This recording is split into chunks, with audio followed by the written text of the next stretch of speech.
Hello again. True crime fans, we've got another mysterious case to explore. The case of Lois Heather Mack. Lois Heather Mack was born in 1995 to the famous musician and composer James Mack and his wife, Sheila Von Weiss, as their only child.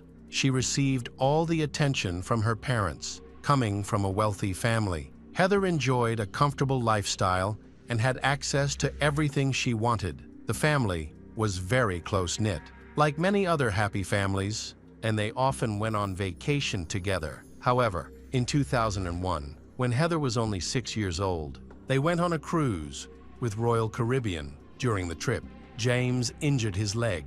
Unfortunately, the doctor on board was not very specialized, and when James finally received adequate medical care, he was left partially paralyzed. He later filed a lawsuit against the company, which was only settled after more than 10 years in the last years of his life. James bravely fought colon cancer despite these hardships. Family vacations remained a cherished tradition for them. In 2006, James died at the age of 77 from a pulmonary embolism in his hotel room while on vacation in Athens. After his death, his wife, Sheila, took his body to a Greek morgue and then continued their vacation in Santorini with their daughter, Heather. During this time, Heather, who was then 10 years old, began to develop negative feelings toward her mother. It is possible that the emotional turmoil stemmed from the death of her father just 5 days before his death. James's will named Heather as the sole heir to his multi-million-dollar fortune. However, in 2011, a lawsuit that James had filed against a cruise line for the incident that left him paralyzed was settled, resulting in a $5 million payout to Heather according to the will. Despite this, the judge awarded $500 of that money to Sheila over time. The relationship between mother and daughter became increasingly strained. Heather began skipping school and hanging out with a bad group of friends. She started stealing and rebelling against her mother over petty issues, even running away from home at night. While some might consider this behavior typical teenage rebellion, Heather's actions escalated. She stole money from her mother during arguments and spent large sums of money on a room in a luxury hotel. Heather's mother, Sheila, confided to friends that Heather frequently attacked her and became increasingly aggressive over the years. She was extremely defiant and cruel to Sheila. After each instance of stealing money or a credit card, the two would get into violent fights. During these arguments, Heather would bite and hit her mother, forcing Sheila to call the police each time. As her daughter's rebellious behavior escalated, Sheila felt increasingly unable to protect herself from the selfish and spoiled teenager. In her senior year, 15-year-old Heather fell in love with Tommy Schaefer, an unemployed young man who claimed to be a rapper. Tommy was raised by his mother alone after his father abandoned the family. According to Tommy's friends, he often lied or exaggerated his story to gain attention. Sheila saw him as a negative influence on her already troubled daughter and openly disapproved of their relationship. Despite Sheila's disapproval, Tommy and Heather bonded over their shared experiences of loss. Tommy had been abandoned by his father as a child, and Heather's father had died when she was 10. Together, they fantasized about spending Heather's inheritance, but Sheila was determined to prevent it. One day, after another argument, Heather and her boyfriend checked into a hotel. Sheila, realizing that her credit card was missing, reported the incident to the police. This further soured the relationship between Sheila and her daughter. In February 2011, during a heated argument, Heather pushed her mother into the bathroom, causing Sheila to fall and break her arm. After the incident, Heather refused to let her mother call for help and hung up the phone. These actions clearly showed that Heather did not love her mother. She often broke household items, and Sheila's friends knew how difficult it was to control Heather's behavior. In January 2012, after a heated argument, Heather ran away again, breaking plates and picture frames in their home. It was evident that Heather had been arguing with her mother frequently before leaving the house. Despite the constant verbal abuse and attacks, Sheila never chose to press charges against Heather. Even though friends and the police suggested that she do so, Sheila did not want her daughter to get into legal trouble and believed that, over time, Heather would mature and their relationship would gradually improve. Concerned about her daughter, Sheila decided to move from their high-rise apartment in Oak River to Chicago, hoping that a change of scenery would help Heather feel better. However, shortly after the move, Heather became pregnant with Tommy's child and dropped out of high school. Heather claimed that she had 2 abortions due to pressure from her mother in the last 3 years before the tragedy. Sheila suffered physical and mental abuse. Sheila then decided to take her daughter on a vacation to Bali, Indonesia. She wanted to spend time with her daughter to mend their strained relationship after arriving in Bali. They checked into the luxurious St. Regis Hotel, choosing a beautiful room. They took happy photos together. Sadly, Sheila had no idea that a terrible plan was about to unfold a few months earlier. Tommy had confided in his cousin, Robert Bibbs, about an unpleasant request from his girlfriend, Heather. She believed that the only way to escape her mother's control was to kill her, which she thought would also prevent an unwanted abortion. Tommy told Robert that after Sheila died, they would inherit millions of dollars from her. He also said that Heather was planning to hire a hitman to kill Sheila. Although Robert was shocked to hear this, he suggested that Tommy should commit the crime himself instead of hiring someone. The 2 cousins discussed their murder plan via Facebook and SMS. Robert and Tommy had been considering it for a long time, but made the mistake of communicating online, leaving them with a lot of evidence against themselves. Their final plan was for Heather to steal her mother's credit card again to book Tommy's flight and a hotel room where Sheila would stay before leaving for Bali. Sheila wrote a letter to her friend, expressing her concerns about the trip and her daughter's behavior, feeling unsafe. Sheila's friend tried to convince her not to go, emphasizing that the trip would hardly heal their broken relationship. On August 11, 2014, Sheila and Heather arrived on the island after midnight when Sheila checked into their resort. She was surprised to find 2 rooms booked under her name. She approached the receptionist, who showed her a copy of Tommy's passport. This caused Sheila to confront her daughter, leading to a heated argument in the hotel lobby. Heather insisted that Tommy had come to study, but Sheila was skeptical.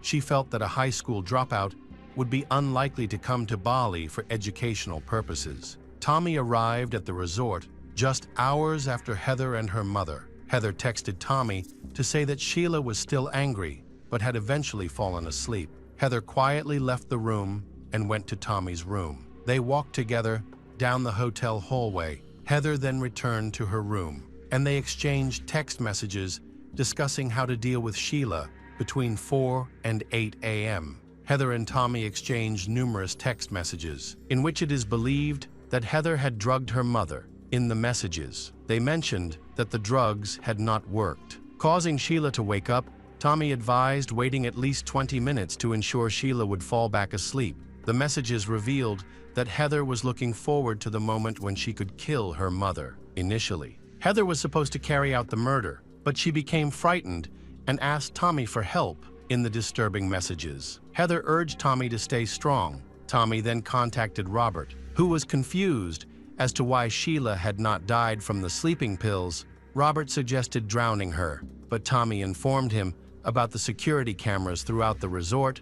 Tommy and Heather decided that Tommy would use a heavy, blunt object to attack Sheila. Tommy showed Heather a picture of a glass fruit basket with a metal handle, and they agreed that they would use it as a weapon. The plan was for Tommy to sneak into the room and hit Sheila in the head, knocking her unconscious, so they could kill her together. After discussing the plan, Heather told her mother that she was going to get some water. Heather and Tommy went to Sheila's room, where they executed their plan. Tommy entered the room, closed the door, took a glass fruit basket, and smashed it over Sheila's head. He and Heather then attacked Sheila together until she stopped breathing. They stuffed her body into a suitcase, which they were later seen carrying on the hotel grounds at 10:20. Tommy texted Robert to confirm that Sheila was dead, stating that he felt no remorse or regret for his actions. Robert reassured him, saying that it was not his fault and that he should not feel ashamed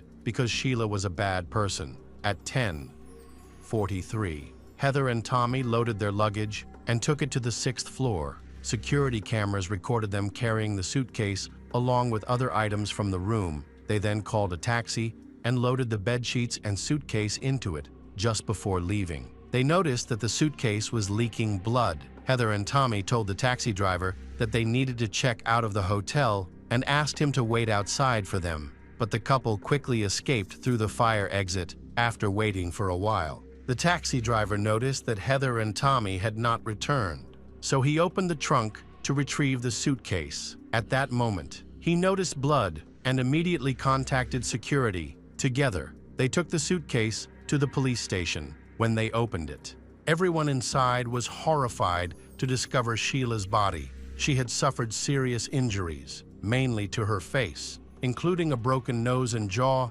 The cause of death was asphyxiation.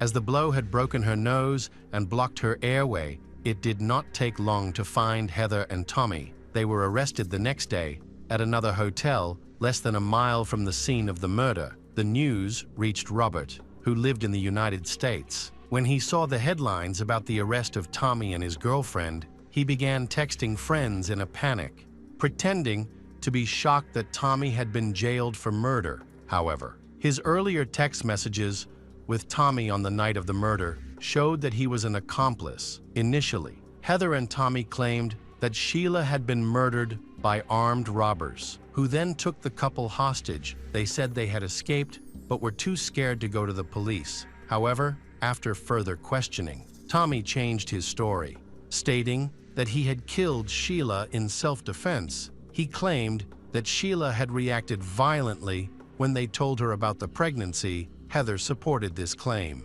saying that Sheila had been extremely violent during the confrontation. This contradicted police reports, which indicated that Heather had been aggressive in previous incidents with her mother. Heather also claimed that she was not present when Sheila was murdered. In Indonesia, the penalty for murder is death, a fate that Heather greatly dreaded. Her pregnancy helped her avoid the death penalty initially. The police were skeptical about her pregnancy, but after confirmation, she received some prison privileges. In April 2015, Lois Heather Mack was sentenced to 10 years in prison, while Tommy Schaefer received 18 years. Heather's sentence was reduced because she gave birth while in custody, and judges believed her involvement in the murder was less serious than Tommy's. A year later, Robert Bibbs was charged with conspiracy against Sheila. After a trial in June 2017, he was sentenced to 9 years in prison.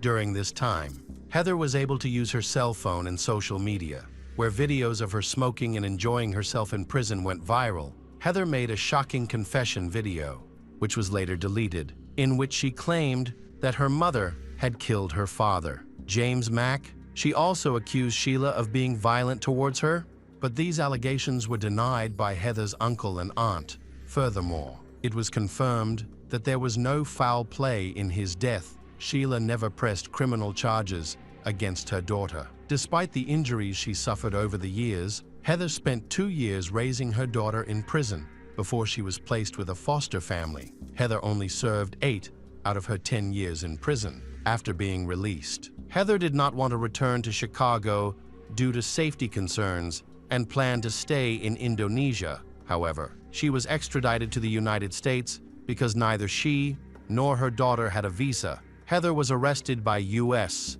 authorities in November 2021 and held in federal prison. Her trial was scheduled for July 2023, but in June, she unexpectedly pleaded guilty to all charges on January 17, 2024.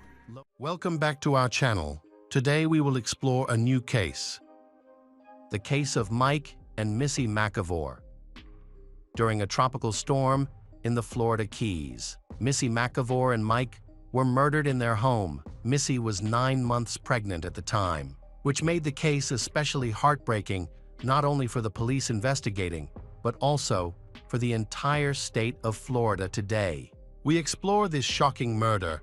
Susan Michelle Emil, also known as Missy, was born on July 24, 1962, in Titusville, Pennsylvania, from a young age. She had the ability to draw others in. She had a warm smile, a caring nature, and a kind heart. Missy had a deep love for children, which she pursued by becoming an elementary school teacher, a dream she cherished and worked hard to achieve. Mike McIver was born on April 15, 1961, in Cincinnati, Ohio. His parents had a deep passion for airplanes, a relatively new invention at the time.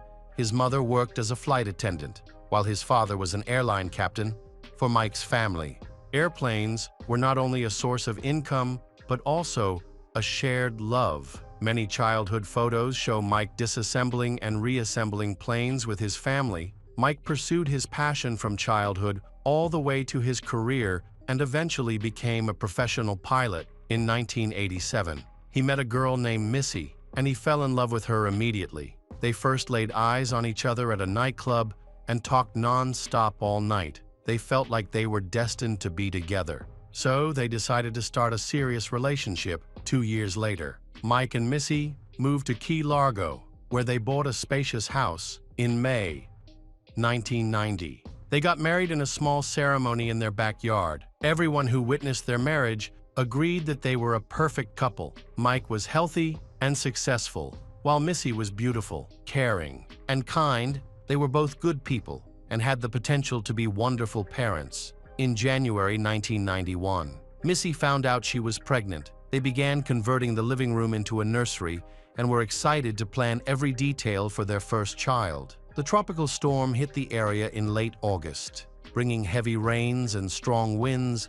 Mike and Missy attended Lamaze classes together. They had chosen a name for their child and were looking forward to Missy giving birth naturally as soon as class ended. The sky darkened with ominous clouds, and lightning flashed in the distance. That Lamaze class would be the last time anyone saw Missy and Mike alive. The storm hit on the night of August 21st, and after it passed, everyone returned to their normal routines. Children began arriving at Key Largo Elementary School, and teachers discussed the terrible storm that had just occurred. However, Missy did not show up for work that day. Whenever she took a day off, she always called ahead to avoid worrying her students. Demonstrating her dedication to her job, Missy's absence was not only unusual, but also alarming. Worried, her colleagues called Missy's home, but no one answered. They continued to call Mike's sister, Sharon, to inquire about the situation after hearing the news. But Sharon called Missy's home, but no one answered her either. She tried again, but still, no one picked up. Strangely, even Mike and Missy's answering machine was not working. Sharon informed Missy's colleagues that she was unable to contact her, prompting them to visit Missy and Mike's home. The door was locked, and all the curtains were drawn except for one, which was only partially open, allowing the colleagues to catch a glimpse of the living room. They were shocked to find a person lying motionless on the floor, with only the person's feet visible. Her colleagues felt worried after witnessing such a disturbing scene through the window. Missy's neighbor then noticed something unusual and decided to check it out. When Missy's colleagues informed him about the situation inside the house, feeling that something was wrong, the neighbor decided to break down the door. When they entered the house, they found Mike lying on his back on the floor, his arms and legs spread out. His head was wrapped in tape. His mouth was also covered with tape, and white socks were placed in front of him. Shocked, they quickly called the police to report the incident. The police arrived promptly to investigate the scene. While searching the house, they found a shoe print on Mike's throat and a metal bar in the kitchen. The police believe the metal bar was the murder weapon and that the killer may have stomped on Mike's throat before killing him in the master bedroom. Missy's body was found. Her wrists were tied to her ankles with what appeared to be a clothesline, and a tie was wrapped tightly around her neck. 2 pieces of tape covered her eyes. Missy had been abused while she was pregnant and then strangled to death. In the following months, the townspeople began installing alarm systems and purchasing weapons, worried that they might be the next victims. Meanwhile, the police were trying to determine what had happened. They believed that the killer had cut the phone lines and entered Missy's house using a ladder left by a contractor. The timing of the attack during a storm allowed him to enter and exit the house undetected. Interestingly, the killer only had a metal bar with him and used items found in the house to tie up his victims. Suggesting that he was experienced, DNA was collected from the crime scene, including semen samples found on various parts of Missy's body. The results of the autopsy confirmed that both Mike and Missy died from strangulation. Mike suffered injuries from being struck with the metal bar, but he also had severe bruising on his abdomen, indicating that he had been kicked in the stomach. Additionally, his throat was severely damaged from being trampled. The strangulation marks on Missy's neck indicated that she had fought back for some time, forcing the killer to attempt multiple strangulation maneuvers before ultimately killing her. Tragically, her child, Kyle, died from a lack of oxygen in the womb during the attack. Police believe that Missy was the primary target and that the perpetrator may have known Mike. As a result, the police began questioning people she knew. Police eliminated 3 potential suspects after they volunteered to provide DNA samples. The police then noticed that some of Mike's business dealings did not appear to be entirely transparent. They discovered that Mike had made several trips to a notorious drug manufacturing center during the height of Miami's illegal drug trade. The police investigated Mike's business dealings, but ultimately, this investigation went nowhere. As there was no evidence that Mike was involved in any illegal activity, time passed without much progress. Then, unexpectedly, there was a breakthrough in the case. Renowned FBI psychologist Dale Hinman was brought in and used the available evidence to create a detailed psychological profile of the killer. She suggested that the killer may have a criminal record, that he knew at least some aspects of Missy's habits, and that he may have been obsessed with her. This was a major turning point in the investigation. A police officer has been trying to catch a suspect named Thomas Overton for years. Thomas is believed to be responsible for the attack and murder of a 20-year-old girl. The girl was last seen at a movie theater where Thomas worked, and her body was later discovered wrapped in a tarp with popcorn kernels nearby. Although the police suspect Thomas, there is no direct evidence linking him to the crime. Thomas later became the prime suspect in the murders of Missy and Mike. However, there is still no direct evidence linking him to their murders. On October 6, 1996, Thomas was arrested while committing an armed robbery and was imprisoned for this crime. He later injured himself in a failed escape attempt while being transported to prison. He asked the paramedics to provide him with gauze. The police collected DNA from the swab and compared it to evidence found at Missy's home, confirming his involvement in the crime. Shortly thereafter, Mike confessed to the murder. He had previously worked at a gas station that Missy often visited, and he had attempted to flirt with her, which she found offensive. She confided in others about the encounter, especially since she was 8 months pregnant at the time, the night before her death. Missy told Mike's sister, Sharon, that Mike had approached her again. This time, more aggressively. She had no idea that Mike had seen her address on a check she had written and had been stalking her for days. Thomas regularly visited Missy's home to spy on her. Revealing his disturbing obsession with her, he noticed contractors coming in to build a nursery for Missy's family. On August 21st, during a storm, Thomas put on a mask, black military fatigues, and gloves, and went to Missy's house. He climbed a ladder to the nursery, opened the glass door, and quietly entered. At that time, Mike was in the kitchen and was probably unaware that Thomas was coming up behind him. Suddenly, Thomas hit Mike on the head with a metal bar, causing Mike to instinctively fight back. A struggle broke out, but Thomas eventually overpowered Mike and strangled him to death during this attack.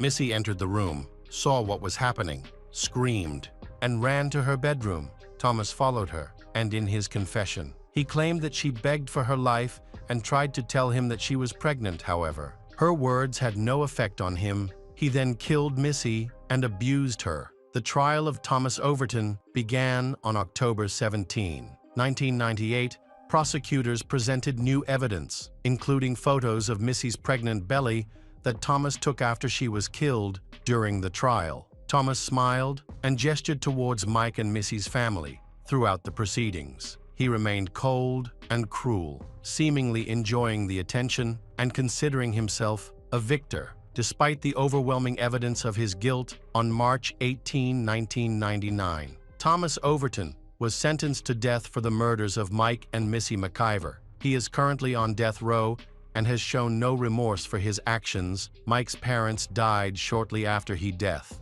Unable to cope with the loss, Mike's sister, Sharon, described Thomas as the embodiment of evil.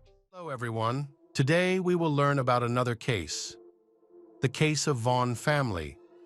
The Vaughn family, a family of 5 that everyone believed had a perfect life, lived in a beautiful house in the suburbs to outsiders. They seemed like a happy and close-knit family. However, beneath this facade, their seemingly perfect life was about to take a dark and tragic turn that would shake everything to its foundation. Kimberly was born in Morris, Illinois, in 1972.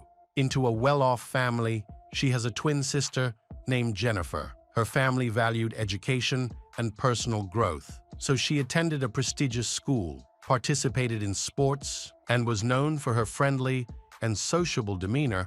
Christopher Vaughn was born in St. Louis, Missouri, in 1974, and grew up in a modest, close-knit family with 2 brothers. As a child, he enjoyed soccer, hiking, camping, and spending time outdoors with his family. Kimberly and Christopher met in the early 1990s and quickly fell in love. However, Kimberly's parents were not supportive of their relationship due to concerns about Christopher's age, his lack of a stable job, and his less affluent background. Despite this disapproval, Kimberly and Christopher were determined to be together. In the summer of 1994, after Kimberly discovered she was pregnant, they got married. Despite their youth, they were eager to start a family. Their first child, Abigail, was born just 4 months after their wedding. A year later, they welcomed their second daughter, Cassandra, and 3 years after that, their son Blake completed their family. In the early years of their marriage, Kimberly and Christopher enjoyed a loving and joyful life together. Their children were talented and creative, excelling in both sports and music. Kimberly dedicated herself to being a homemaker, actively participating in her children's activities. Meanwhile, Christopher was growing a small cybersecurity business. After a few years, the family relocated to Washington and eventually settled in a quiet town in Illinois, where they bought a spacious home. Their beautifully decorated house even earned them a feature in a local newspaper. Eager for a new challenge, Kimberly decided to pursue a law degree. She enrolled in a local university and earned her degree just a month before tragedy struck from the outside. Their family appeared to embody the American dream. However, things were not as perfect as they seemed. Christopher's job frequently required him to travel, during which he began an affair with a woman. This affair lasted about a year before Kimberly discovered it, shaking their marriage to its foundation. Despite Christopher's betrayal, they chose to stay together for the sake of their children. But the strain on their relationship only grew. Kimberly couldn't shake her suspicion that Christopher was still unfaithful, and ultimately, her instincts were correct. Along with the emotional strain, Kimberly's health began to deteriorate. She struggled with severe anxiety, frequent migraines, insomnia, and even high blood pressure. Faced with these challenges, she decided to see a doctor. The medication prescribed to her became a regular part of her daily routine, and for about a year, she worked hard to manage her symptoms. In addition, Kimberly attended therapy sessions with a psychologist, where she discussed the increasing problems in her marriage. Despite this, she is still sociable, friendly, and energetic. In contrast, Christopher was seen by friends and family as a reserved introvert who rarely expressed his emotions. In June 2007, just before their 13th wedding anniversary, the couple planned a family trip to an amusement park in Springfield, Illinois. Christopher chose the destination and the rest of the family agreed. Early in the morning, on June 14th, the Vaughn family set off in their SUV. A few hours later, a passing motorist found Christopher limping away along the highway. Covered in blood, he had a wound on his leg and calmly claimed that his wife had attacked him. However, his story became puzzling when he admitted he couldn't remember anything else, attributing it to a sudden loss of memory, according to Christopher. They were on their way to the amusement park when Kimberly began to feel carsick and asked him to stop. He pulled over and got out to check the roof rack. While he was outside, he heard an explosion, and everything went dark when he regained consciousness. He found blood running down his leg and, in shock, ran away. Unsure of what had happened to his wife and children, a passerby picked him up, but he couldn't remember where they had parked the SUV. When police later found the vehicle, they discovered a tragic scene. Kimberly and her 3 children had all been killed. From that moment, private investigator Bill Clutter stated that Christopher Vaughn became the main suspect, accused of murdering his family and staging it to look like a murder. Take his own life. Kimberly had been attacked once in the head, and each child had been attacked twice. A witness claimed that Christopher said his wife had pulled the trigger, but his memory seemed to fail him. When he reached the hospital, he reportedly told a nurse that, "You should call my wife. She gets mad when I don't call her." After getting treatment, Christopher was taken to the police station, where he was interrogated for nearly 14 hours. He returned for additional questioning on June 14th, 15th, and 17th. During these extensive interviews, he mentioned that Kimberly had asked him to pull over because she was feeling nauseous. He explained that he stopped his car near a cell phone tower to check the back tires. After securing the strap on the topper, he got back into the car and noticed his leg was bleeding. He insisted he had no memory of anyone attack him or his family. When detectives suggested that Kimberly might have attacked him, Christopher quickly defended her, insisting that she would never hurt the children. He maintained that he only found out he had been attacked when a doctor informed him at the hospital. He appeared genuinely confused, insisting that nobody else was present and that Kimberly didn't have a gun. So he couldn't understand how the attack had occurred. As the interrogation progressed, the detectives told Christopher that his family was alive and asked him to explain what had occurred. At that moment, Christopher requested to speak with Kimberly directly. Throughout the questioning, he consistently denied any involvement in the attack, claiming he had no recollection of the events. However, he soon altered his story, stating that it was Kimberly who attacked him. This inconsistency only added to the confusion and made it difficult to trust his account of the tragic situation. Initially, many people supported Christopher, believing he could not be responsible for such a dreadful act and speculating that someone else might be involved. However, the police, who had witnessed the crime scene, were convinced that the murders were domestic and ruled out the possibility of other suspects. During subsequent interrogations, Christopher was unable to provide any new information, remained adamant about his story. He claimed that Kimberly might have killed their children, injured him, and then taken her own life. He even considered himself fortunate that the bullet had only grazed the soft tissue of his thigh. Avoiding any major blood vessels, he suggested that Kimberly's behavior was influenced by the medication she was taking and the strain in their relationship due to his infidelity. Christopher stated that his memory loss stemmed from shock, which also explained why he hadn't immediately alerted the authorities or emergency services from the outset. Investigators had been skeptical of Christopher's account. There was insufficient evidence to arrest Christopher at that time. The police continued their investigation, seizing Kimberly and Christopher's laptops and searching the family home. During the initial investigation, Christopher was not detained and even organized the funeral for his wife and children. The funeral took place on June 23rd at a local funeral home, where many people attended. Several guests noticed the palpable tension between the Vaughn and Phillips families just before the service was set to start. Police arrived and arrested Christopher on charges of murdering his family. He remained calm and did not resist the officers. However, his parents were outraged, claiming that their son was not allowed to say goodbye to his family, although Christopher's guilt had not been established. Extensive media coverage led the Vaughn family to suspect that his arrest during the funeral was an attempt to attract more public attention. In contrast, the Phillips family viewed the arrest positively. Kimberly's mother, Susan Phillips, expressed relief, stating she was glad her daughter was no longer considered a suspect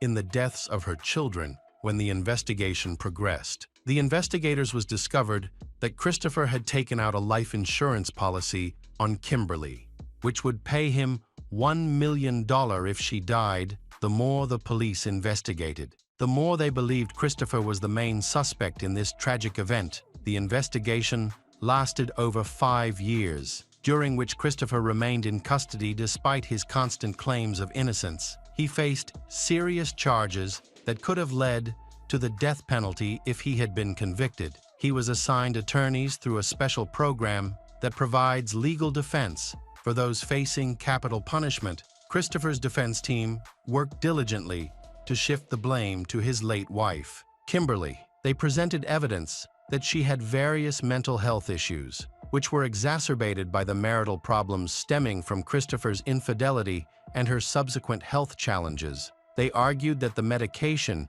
she was prescribed only worsened her condition, ultimately leading to her tragic actions. The situation may not be as unlikely as it seems, especially when considering the viewpoint of Robert Deal, a crime scene investigator involved in the case.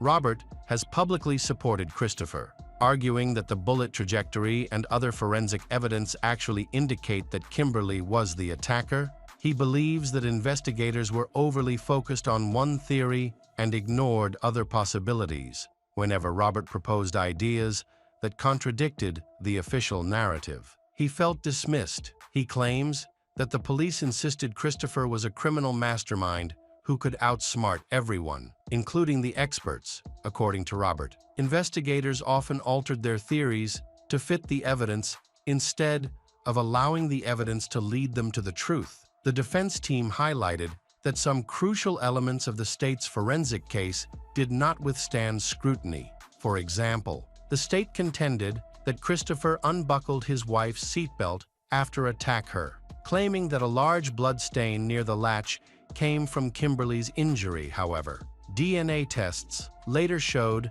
that the blood actually belonged to Christopher. This evidence significantly undermined the state's theory.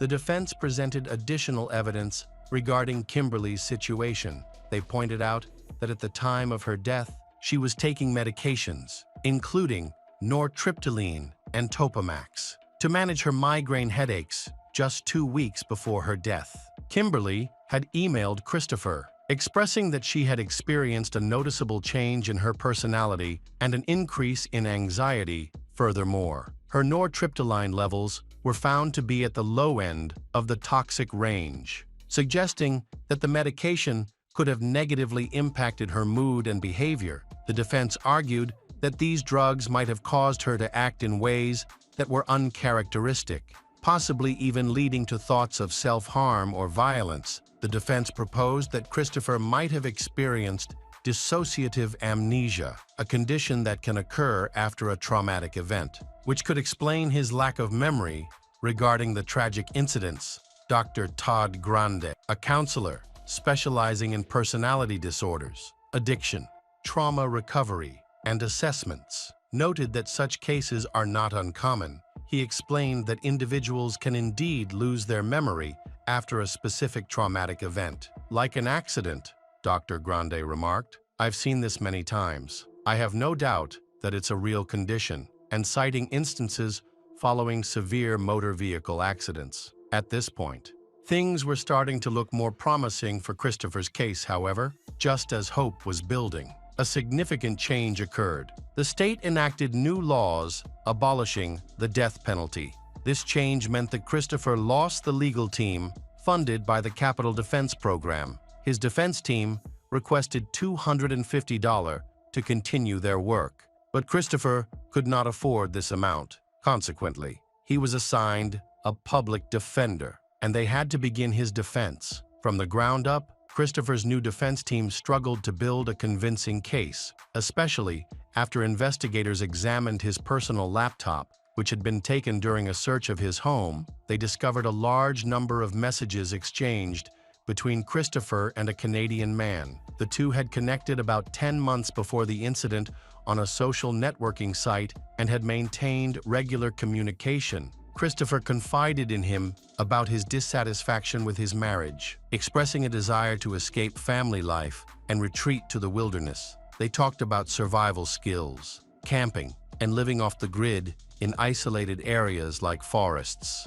deserts, and mountains. At one point, Christopher even tried to persuade the Canadian man to help him fake his own death as a way to escape his responsibilities. He wanted to create a scenario where his wife, Kimberly, could collect the insurance money when the Canadian man declined to assist him. Christopher stated he would leave regardless, planning to abandon his job and urban life to vanish into the Canadian wilderness. Beyond anyone's reach, about a month before the tragedy, Christopher began talking about a woman. He said he was in love with her and wanted to take her with him when he escaped. The police found her, who worked as a dancer at a local strip club that Christopher often visited. They had dated for a few months, during which Christopher frequently expressed his dissatisfaction with his family life. He even suggested that they run away together, but she dismissed the idea as silly and declined. Additionally, it was revealed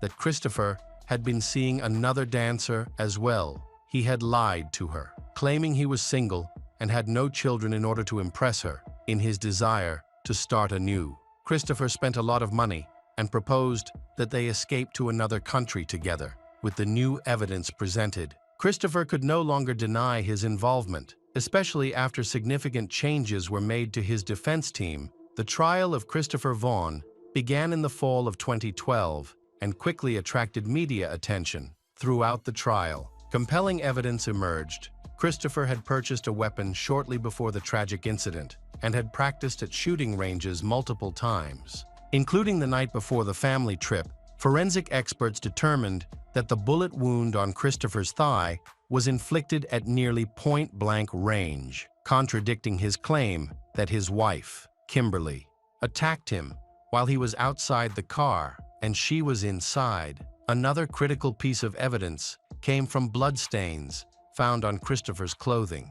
Prosecutors argued that if Christopher had genuinely left the car before any violence occurred, there would be no reason for his wife's or children's blood to be on his clothes. Even more incriminating was the absence of Kimberly's blood on the murder weapon or on her hands, which would have been expected if she had attacked herself in the head. Instead, investigators found a drop of Christopher's blood on Kimberly's thumb, indicating she had been in close contact with him after he was injured. Further examination of Christopher's work computer revealed even more damaging evidence. He had researched methods for staging a crime scene. This information painted a clear picture of his involvement in the brutal murders of his wife and children. Kimberly's doctor was an important witness in the trial, stating that despite being prescribed medication for insomnia, headaches, and high blood pressure, Kimberly had never shown any desire to harm herself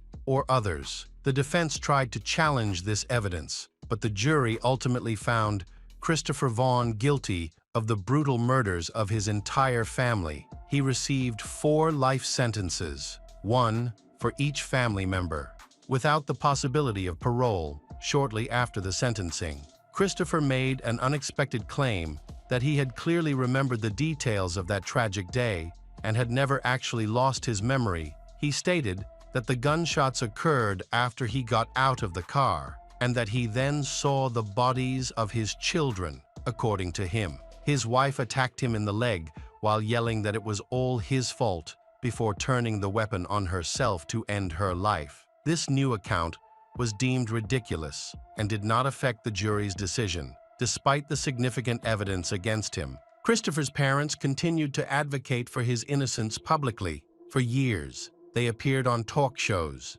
gave interviews, and managed blogs and social media accounts that depicted their son as a victim of a troubled marriage. They also blamed Kimberly's family, claiming her relatives never accepted Christopher and made his life difficult from the start. The Vaughn family submitted multiple petitions seeking clemency, hoping for Christopher's acquittal or a reduced sentence. Many of these petitions went to the state governor, who, after reviewing the case, stated he found no reason to question the court's decision. The governor noted that murdering a family member is among the most egregious crimes and assured there would be no leniency in this case. With all this information, is Christopher really the killer? Official reports said the weapon wound was in the thigh, very close to the genitals, and could have been fatal, however. He also attempted to escape to the wilderness without his wife, a detail that could suggest a possible motive. Furthermore, while in prison, Christopher reportedly wrote a 140-page notebook focused on his life, but he didn't mention his wife or children. Instead, his writing centered on his relationships with other women, which seems strange. Hello everyone. Today we will learn about another case. The case of Barbara Maybe Abel. There are books and films that help teach ways to confront criminals and appropriate behavior during kidnappings or critical situations. However, reading about these scenarios and actually experiencing them are two different things. Barbara Abel fully realized this when one of the most dangerous criminals in the U.S. showed up at her doorstep. On November 14, 1974, a scared Dale ran to his neighbor's house and began knocking frantically on the door. When the neighbor opened it, he found the boy covered in blood with strange marks on his ankles. Dale explained that the marks were from ropes used by an unknown man who had tied him and his Aunt Beverly while his mother, Barbara, was kidnapped. The neighbor quickly called 911. When the police arrived at the Abel family's home, it looked like a crime scene. There was blood everywhere, and the neighbor noted that Barbara's car was missing, along with her. Dale assisted the detectives by providing details about his mother, 31-year-old Barbara Maybe Abel, who had a twin sister named Beverly, who had been diagnosed with cerebral palsy. The twin sisters shared a deep bond from childhood. Barbara consistently supported and cared for Beverly. As they grew older, their relationship became stronger, with Barbara always striving to improve Beverly's quality of life and help her manage daily challenges. Barbara was smart, cheerful, and serious when necessary. After their father passed away, young Barbara took on many household responsibilities to help her mother. Throughout her life, she maintained a positive outlook and supported her loved ones during tough times. In April 1968, she gave birth to her son, Dale, and felt immense joy as a new mother. However, she soon faced challenges, primarily due to her breakup with the baby's father. Their disagreements had begun about a year before Dale was born. Although they hoped Dale would help resolve their issues, things only got worse. Ultimately, Barbara chose to raise her son as a single mother, later reflecting that this was the right decision for both of them, as it allowed her to create a stable environment for herself and her child. Unfortunately, the family faced a series of challenges. In May 1974, their mother passed away from an illness, leaving them in shock. It felt as if their world had collapsed. Their family had always been very close, so their mother's death deeply affected both Barbara and Beverly. Despite their grief, they tried to maintain a normal environment for the younger generation.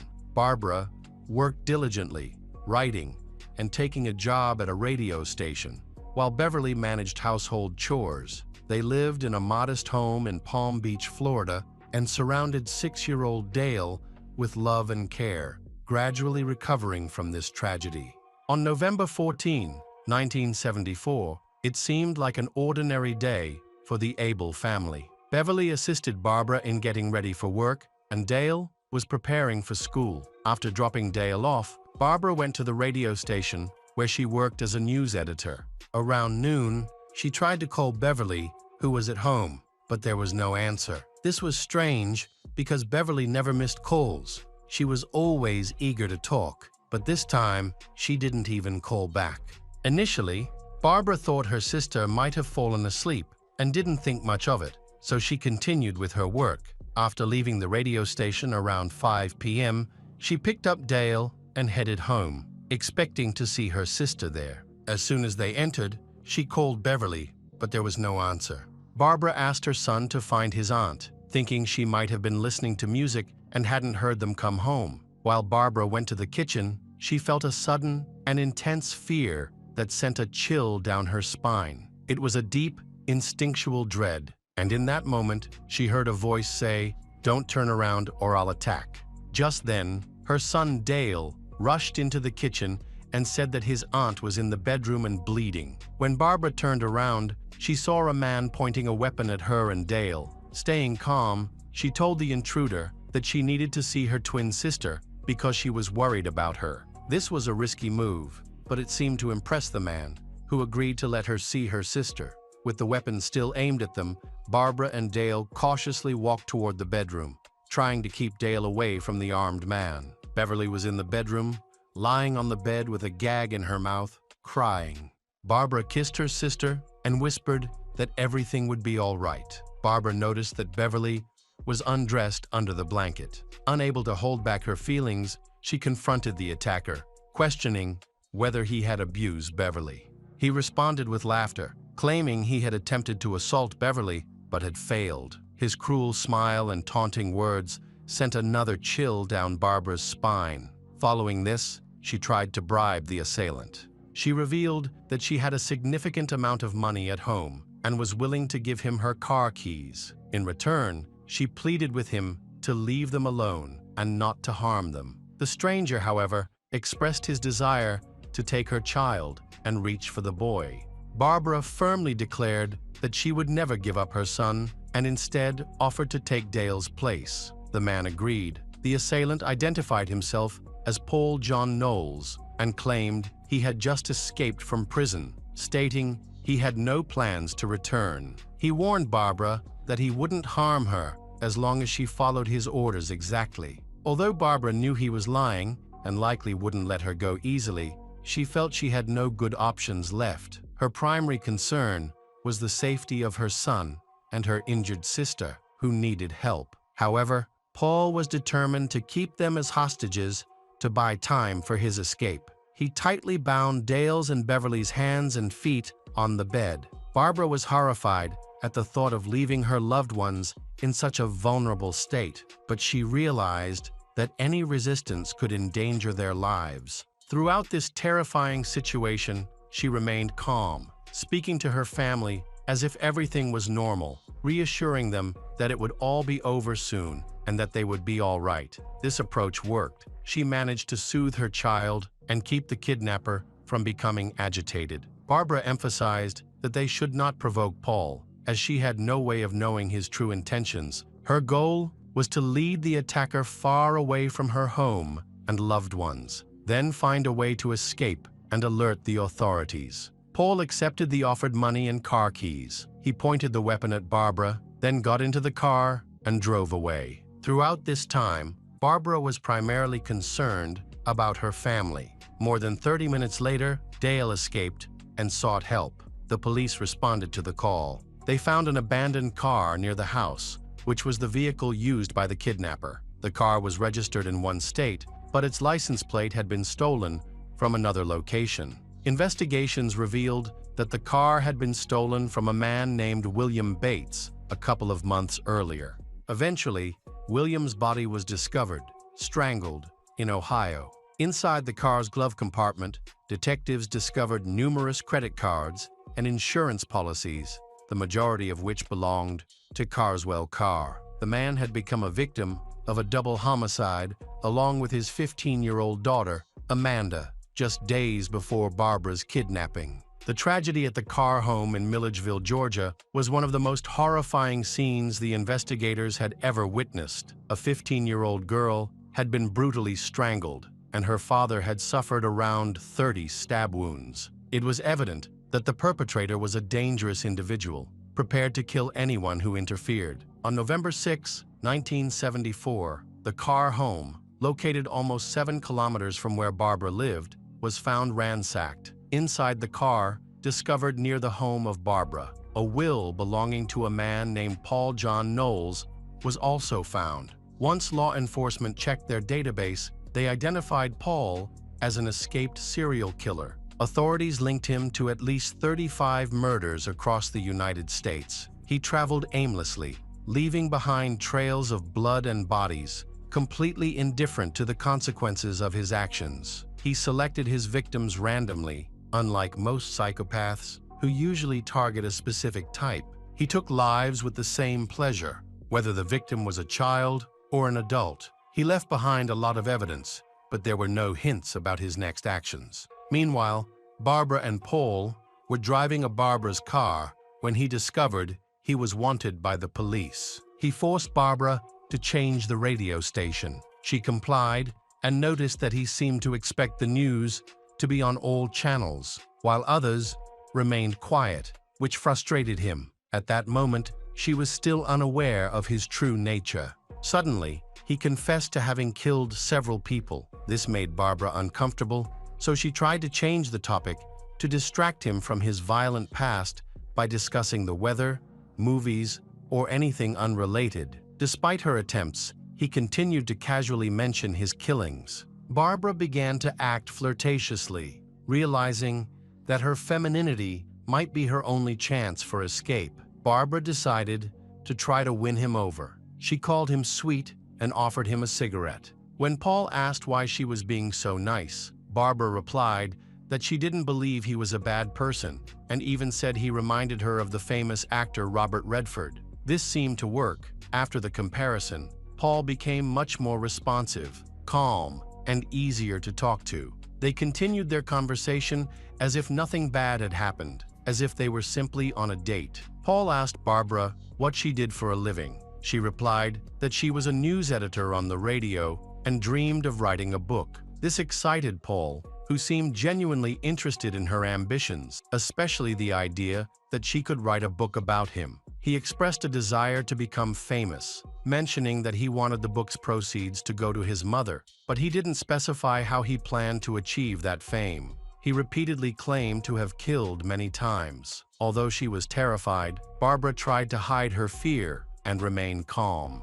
At one point, she realized that her only chance to escape was to push Paul out of the moving car, but she couldn't summon the strength or courage to do it. Barbara understood that if the investigators discovered who she was with, they would likely conclude that she was already dead. Paul was a ruthless predator with an insatiable thirst for killing. He was unpredictable and armed, which made him extremely dangerous. The most frightening aspect was that they were in an unknown location, and she had no idea where Paul was taking her. The detectives discovered that he was traveling between different states, often switching cars, and that his attacks consistently resulted in death. Occasionally, he took hostages, all of whom ended up dead. The chances of Barbara surviving her abduction were deemed very slim, but her family and friends refused to give up hope. They believed she could still be found alive. Law enforcement officials realized they had to act quickly because with every minute that passed, the likelihood of rescuing Barbara decreased. A search perimeter was set up on the roads in West Palm Beach, along with checkpoints. Authorities announced plans to intercept the suspect, Paul, focusing on Barbara's distinctive golden vehicle. However, detectives were unaware that they were too late. Paul had already taken Barbara beyond the checkpoints. Paul arrived with Barbara at a motel in Fort Pierce, about 100 kilometers from the scene of the abduction. He intended to rest there for the night and had no plans to release Barbara. To avoid suspicion, they registered as Mr. and Mrs. Smith, pretending to be on their honeymoon. Barbara felt that the hotel receptionist was suspicious of them based on her gaze. Meanwhile, she knew that Paul was carrying a weapon at his waist. To allay the receptionist's suspicions, Barbara embraced Paul and acted like a loving wife. This successfully convinced the administrator, who then handed them the key to the room. As soon as they entered the room, Paul ordered Barbara to take off her clothes. Barbara felt scared and protested, saying she was too tired, but Paul ignored her and insisted she comply. While the criminal was trying to do his dirty deed, She thought of everything that came to mind about her son and sister in order to detach herself from what was happening, but at first, she couldn't manage it. Paul grew frustrated and angry, becoming aggressive toward her. Sensing his loss of control, Barbara calmly asked him what he was trying to accomplish, which helped ease his anger momentarily. However, he later abused her. At one point, he shared with her that he had two personalities, referring to them as Dr. Jekyll and Mr. Hyde, explaining his frequent mood changes. Barbara found it hard to predict his rapid shifts in temperament. After a brief period of calm, Paul suddenly ripped the bedsheets, tied Barbara up with them, and threw her onto the bed before turning on the television. Exhausted both mentally and physically, she eventually fell asleep. In her dreams, Barbara saw her deceased mother, who reassured her that everything would be fine. At that moment, Barbara understood it was a sign and resolved to do whatever it took to save herself. While she slept, she heard news reports and saw Paul intently watching a broadcast that displayed her photographs alongside those of Paul. His identity had already been established. They also reported on other crimes committed by Paul that were known at that time. Barbara was horrified. She understood that her chances of rescue were extremely low. Meanwhile, Paul reveled in the attention he was receiving from the media. Barbara recognized that he desperately wanted to become famous. Later, Paul went to sleep, tying his leg to Barbara's to prevent her from escaping. By November 15, the police still had no leads on her whereabouts. The search for Paul had escalated to a national scale. Headlines in all newspapers and on television shouted that the most dangerous criminal in the country was killing again. Barbara woke up in the morning next to Paul. She had barely slept the entire night, terrified to be tied to one of America's most wanted criminals. Paul took her to the nearest diner for breakfast. While he eagerly devoured scrambled eggs, toast, pancakes, and orange juice, Barbara couldn't eat anything. She glanced around nervously, hoping someone would recognize her, while also looking for ways to escape. However, she quickly noticed that Paul's weapon was aimed at her. He warned her not to make any sudden movements. To her dismay, she realized that no one seemed to recognize them, despite the extensive news coverage and radio alerts. Barbara understood that she couldn't rely on anyone for help. She was too scared to scream or ask for assistance, fearing it would only worsen her situation. She decided to keep playing her role, believing it would save her life. She buried her face in the plate and had a small breakfast. Afterward, Paul and Barbara returned to the motel, where he abused her again. Initially, she fought back, which only fueled his anger. At one point, Barbara feared for her life, believing he might not stop in his rage. However, she managed to save herself once more by employing her understanding and psychological tactics. She stayed calm, engaged him in conversation, and successfully avoided a violent outcome for the second time. During their dialogue, Paul mentioned that he wanted to get to know Barbara before everything changed, clearly referring to his criminal actions. Thus, she realized that she had found a way to connect with him, and her chances of a positive outcome immediately increased. Later, Paul tied her to the bed again and stepped out to make a phone call. Barbara struggled to free herself, but was unsuccessful. Then she noticed a key on the nightstand. It appeared that Paul had hastily closed the door and locked it. Oddly, it seemed as if he had done this intentionally, perhaps to protect her from himself. A few minutes later, he began banging on the door from the outside. Barbara waited in silence, her heart racing. Through the door, he told her that he knew she couldn't speak because of the gag in her mouth. He urged her not to tell the police that Paul had hurt her, claiming he never meant to harm her and was sorry for what had happened. His final words were, "I love you, and I'm leaving." After that, the sounds outside faded away. He had truly left. At first, Barbara was too scared to move. She didn't scream or call for help, fearing he was still outside, waiting for a reason to hurt her. She wondered if he had said those things to test her, as if she needed to prove something. However, she also realized that if she waited too long, he might change his mind, and she would miss her chance to escape. Finally, Barbara managed to free herself using the sharp edge of a piece of glass from the nightstand. She quickly called the front desk, telling them that a serial killer had kidnapped her, then hung up. The administrator alerted the police and requested assistance. A few minutes later, police officers opened the door. After her release, Barbara immediately called Beverly to hear the voices of both her sister and her son. They were overjoyed that she had managed to escape. However, despite the happy reunion, Barbara was still troubled by the fact that Paul was still at large and could return to harm her. Her nightmare could not truly end as long as he remained free. Fortunately, she did not suffer serious physical injuries during her kidnapping, but the psychological effects left her deeply affected. Barbara experienced post-traumatic stress disorder for a long time. She credited her faith in God for helping her family heal and chose to forgive Paul in order to find peace moving forward. By November 17, law enforcement had learned that a patrol officer, Charles Campbell, was missing and suspected he might have been abducted by Paul. The officer had attempted to stop a vehicle and approach the driver's window, but he was too late and saw a weapon aimed at Charles. Paul kidnapped Charles and took the patrol car, leaving behind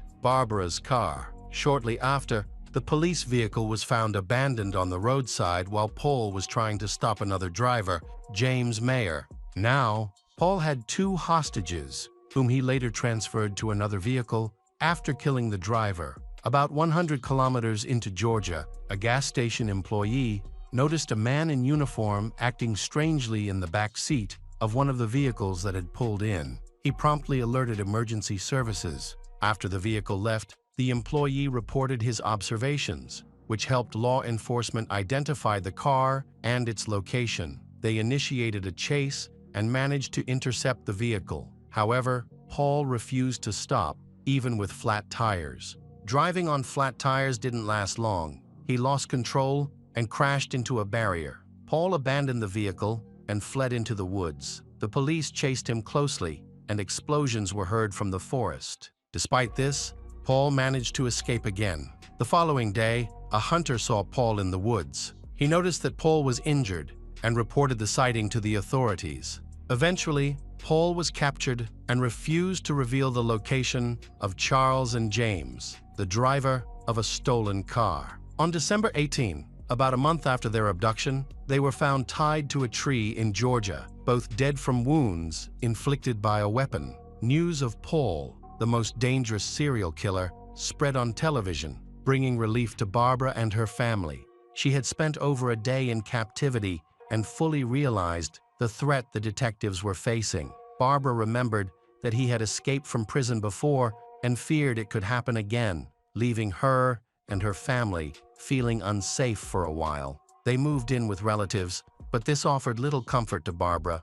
Barbara understood that she could only find peace if Paul could never harm anyone again. During this time, she faced significant psychological struggles. On the way to prison, Paul had a devious plan in mind. He was placed in the sheriff's car, and they drove to the location. The driver and accompanying officer were unaware that Paul had a paperclip with him. During the drive, Paul waited for a moment when the officers were distracted and managed to pick the lock on his handcuffs. A struggle broke out, and he seized the officer's weapon. Fortunately, the sheriff reacted quickly. He attacked Paul, emptying his entire magazine, realizing that both were in mortal danger and only decisive action could save their lives. Paul had died. This news brought immense relief to Barbara, her family, and many others who had been anxiously following the villain's actions across the country. Finally, he could no longer pose a threat, allowing everyone to breathe a sigh of relief. After much contemplation, Barbara ultimately decided to stay in her home instead of moving. Although she was going through a difficult time, the house held memories of her mother and the joyful moments of her childhood. Among these memories was her miraculous escape from one of the most dangerous serial killers in the U.S. during the 1970s. As she worked to heal from her trauma, Barbara married Jim Abel. Despite the challenges she faced, including surviving cancer, she raised Dale. Motivated by her experiences and perhaps Paul's quest for notoriety, Barbara wrote a book detailing her abduction from her own perspective. She vividly described the horrors she faced with the killer and focused on the strategies she used to escape the fate that befell many of his victims. Sadly, her sister Beverly, who passed away from cancer in 2019, never had the chance to read Barbara's book, published in 2021, but Beverly was involved in the early stages of its creation and supported her sister throughout the process. As it turned out, besides Barbara, there was another survivor named Sandy Fox, who was also a writer. There is a theory that Paul intentionally left these two women alive so they could write books about him and make him famous. Welcome back to our channel. Today we will explore a new case, the case of Linda Curry. To avoid tragedy, sometimes it is enough just to walk away, to leave someone who behaves strangely and potentially dangerously, but in some heartbreaking cases, the victim and the killer remain fated to be together. Leading to an irreversible outcome, Linda was once a charming woman with impeccable taste. She balanced her career during the week with dancing on weekends, which helped her relax and stay active even in her 40s. She looked stunning with her education. Linda achieved professional success, earned a good income, and maintained her perfect image. In 1989, she met Paul Curry at work. Paul quickly impressed Linda with his intelligence. Their relationship gradually developed into marriage, which took place on September 12, 1992, in Las Vegas. Compared to the accomplished Linda, Paul seemed rather ordinary, leaving many to wonder why such a successful woman was attracted to him. Although Linda spoke of him with admiration, their friends felt the couple lacked harmony. Paul was short and not particularly noticeable. Except for his intelligence, he lacked wealth and career success, which he often attributed to his age. Many found Linda's choice unusual. Her friends felt she was simply flattering herself by being with a younger man who was 13 years her junior, about a month after the wedding. Linda called her friend Mary Siebold to tell her that Paul wanted to buy her $1 million life insurance policy, and Paul is the beneficiary. Soon after, Linda began to experience strange and disturbing changes in her life. Previously full of life and energy, she was now tired all the time, and her appearance was affected. These symptoms caused Linda's relatives and Mary to begin to suspect that Paul might be the cause of Linda's declining health. Paul firmly denied these suspicions and even threatened to sue Mary for slander after she made some unfounded comments. However, this did not alleviate her suspicion that Paul might be behind Linda's difficulties. Mary continued to contact Linda and noticed that she was becoming increasingly weak, sensing that something was wrong. Mary advised Linda to leave Paul, believing that he could be a threat. However, Linda insisted that Paul was not the cause of her health problems. She often spoke highly of Paul, describing him as a loving and devoted husband who showed his affection through compliments and romantic gestures. Linda believed that her problems could stem from the stress of her job rather than her relationship. Despite seeing doctors regularly, Linda's health continued to worsen. The medications prescribed had no noticeable effect. Back in the 1960s, when Mary and Linda worked at a nuclear power plant, Linda was known for her impeccable fashion sense, and Mary was often surprised by how she maintained her figure despite enjoying food.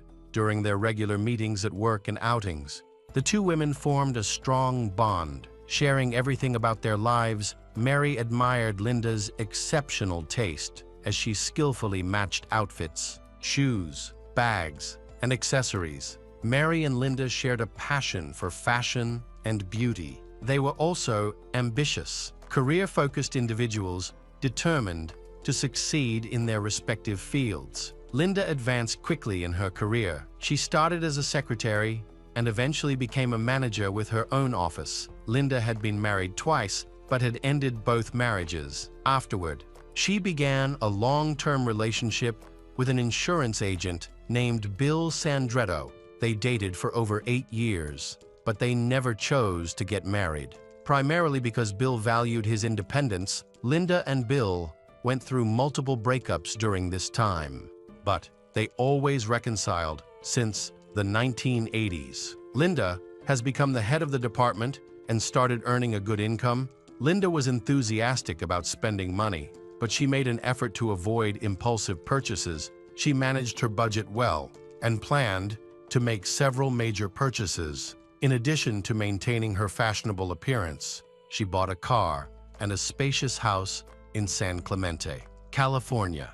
This house was the dream home she had envisioned for many years. Finally, she was able to buy it for herself, marking a significant milestone that confirmed her success. This achievement filled Linda with pride. In early 1989, around the time of Linda's 45th birthday, her relationship with Bill came to an end. Paul, a consulting engineer hired at her company, frequently encountered her. He had a background in nuclear engineering and was a young professional with experience in power plant safety organization. However, he was seen as somewhat eccentric and quickly earned a reputation for being selfish and arrogant. His behavior was often deemed unacceptable, and he used his intelligence as an excuse for it. While Paul was indeed intellectually gifted and outperformed many of his colleagues based on his achievements, he also claimed to have won $26 in the lottery on his first try, which he attributed to careful calculation. Additionally, he belonged to an international community of high IQ individuals and often showcased his certificates. However, aside from that, he lacked any notable accomplishments. Paul was intelligent and charming, which impressed his boss, Linda, who quickly fell in love with him after 3 years of dating. They decided to marry.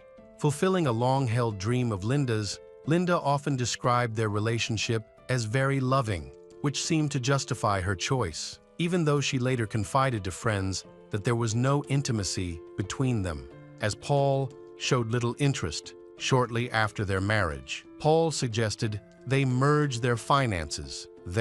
Linda contributed most of the income to their household, although they had plenty of money initially.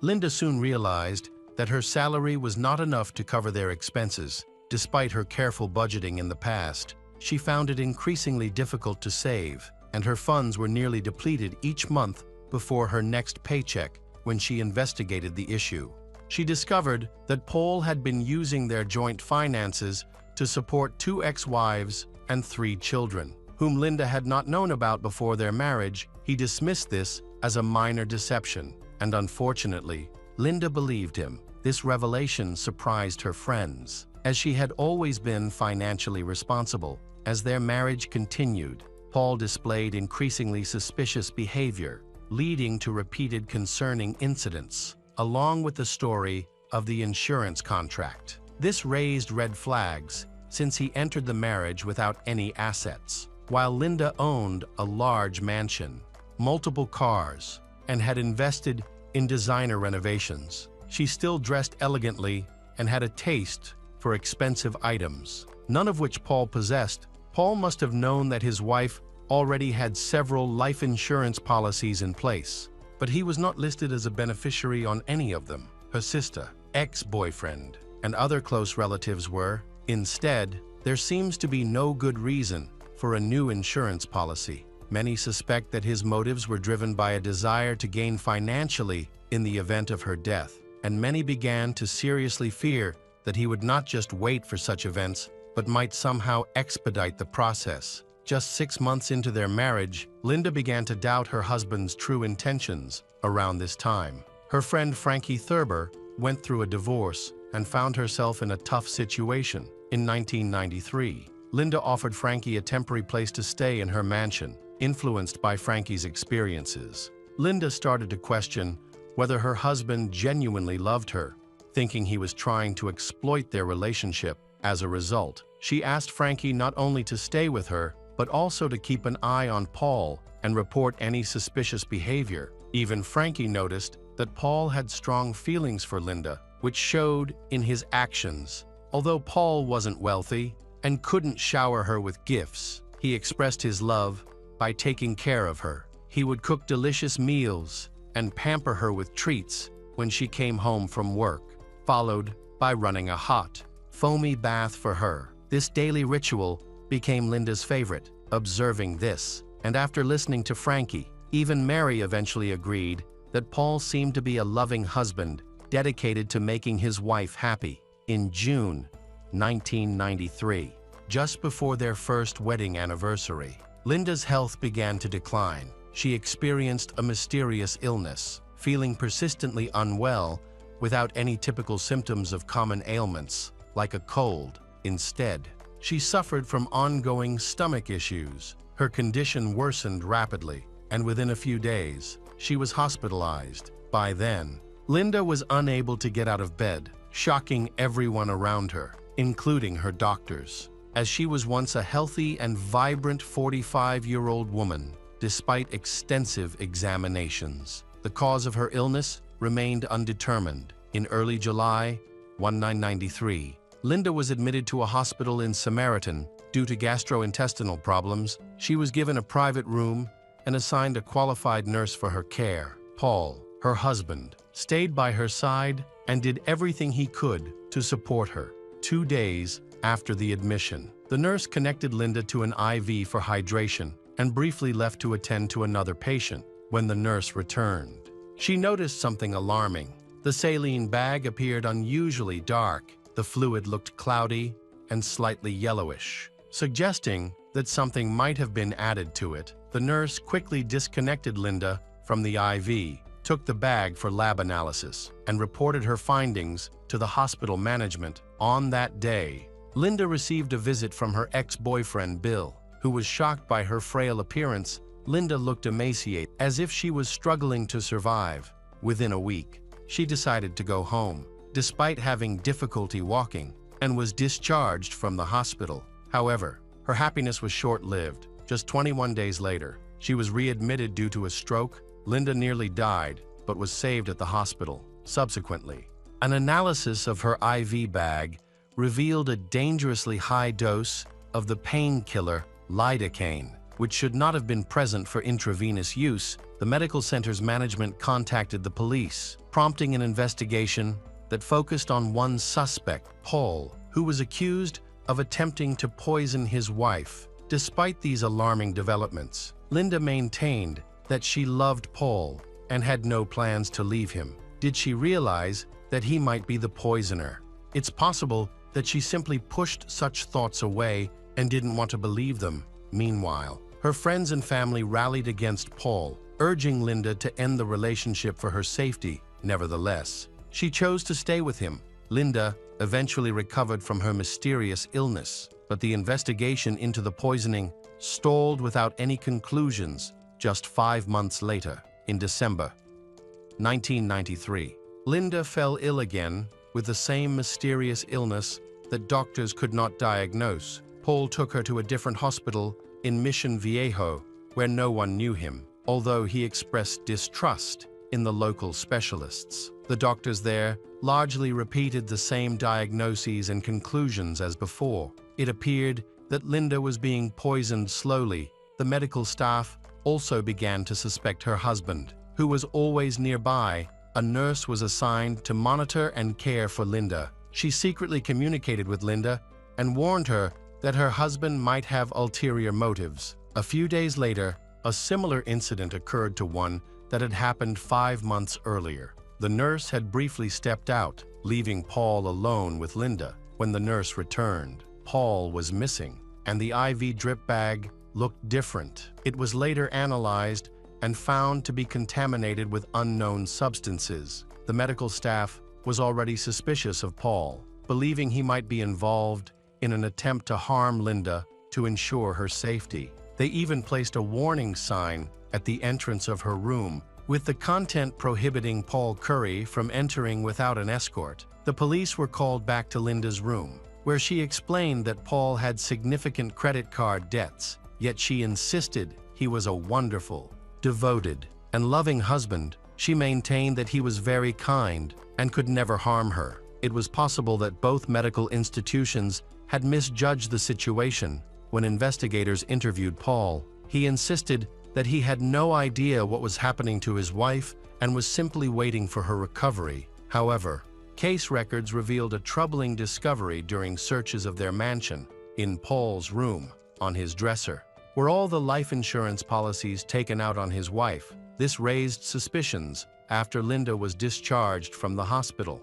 She spoke with Frankie, who confirmed that she had not placed the documents there, which meant Paul had done it. There was no one else involved. It was evident that Paul aimed to profit from her death. Despite this, Linda did not believe he was capable of such a terrible act. Nearly 6 months later, on June 9, 1994, Mary received an email from Paul informing her that Linda was feeling worse than ever and that an ambulance had been called. He believed Linda was dying and urged Mary to come and support her later, around midnight. Paul called 911, claiming he had awakened to find his wife not breathing. In subsequent conversations with Linda's family and the police, he maintained that he sensed something was wrong, saw that Linda was barely breathing, and tried to perform artificial respiration, but she did not respond, prompting him to call for emergency help. By the time Linda arrived at the hospital, she had already died. Paul appeared to be a heartbroken widower,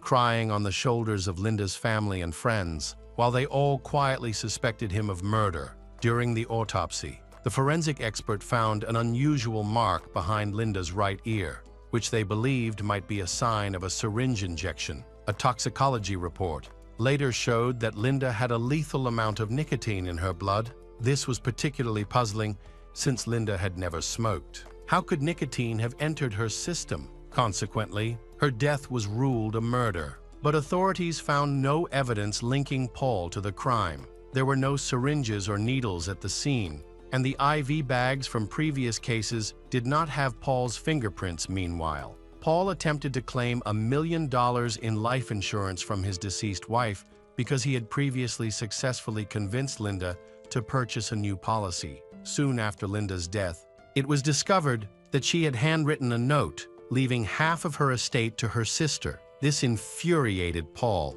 who sought legal advice to claim the entire inheritance, but he was unsuccessful. Everything had to be divided. In the end, Paul Curry collected $419 from Linda's 2 life insurance policies and her retirement plan. It also came to light that all of Paul's educational and professional credentials were forged. Even the supposed International Organization of Intellectuals was a scam. He hadn't even graduated from college. As a result, he was fired from his job.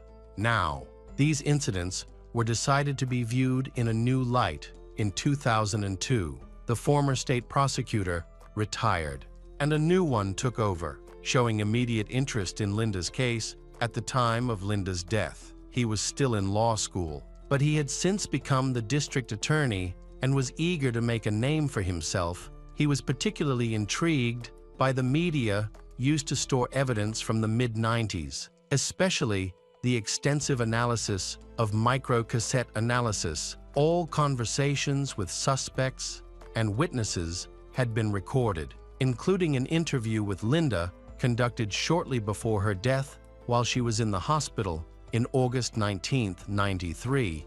During the investigation, authorities believed Linda was a victim of poisoning and sought to identify any potentially dangerous individuals in her life who might want to harm her. Mary quickly named one suspect, Paul Curry. He had the most significant motive. He stood to gain $1 million from insurance and ownership of his wife's property. The new prosecutor investigated the background of Paul and found that his entire life was based on deception. A poison expert specializing in substances like nicotine was consulted for the case. He determined that the nicotine level in the victim's blood was 4 to 5 times higher than a lethal dose, which could not have resulted from smoking alone, given the forensic expert's initial findings. It was concluded that Paul had administered a fatal injection discreetly behind Linda's ear. Death occurred approximately 20 to 30 minutes later, leaving no chance to save Linda.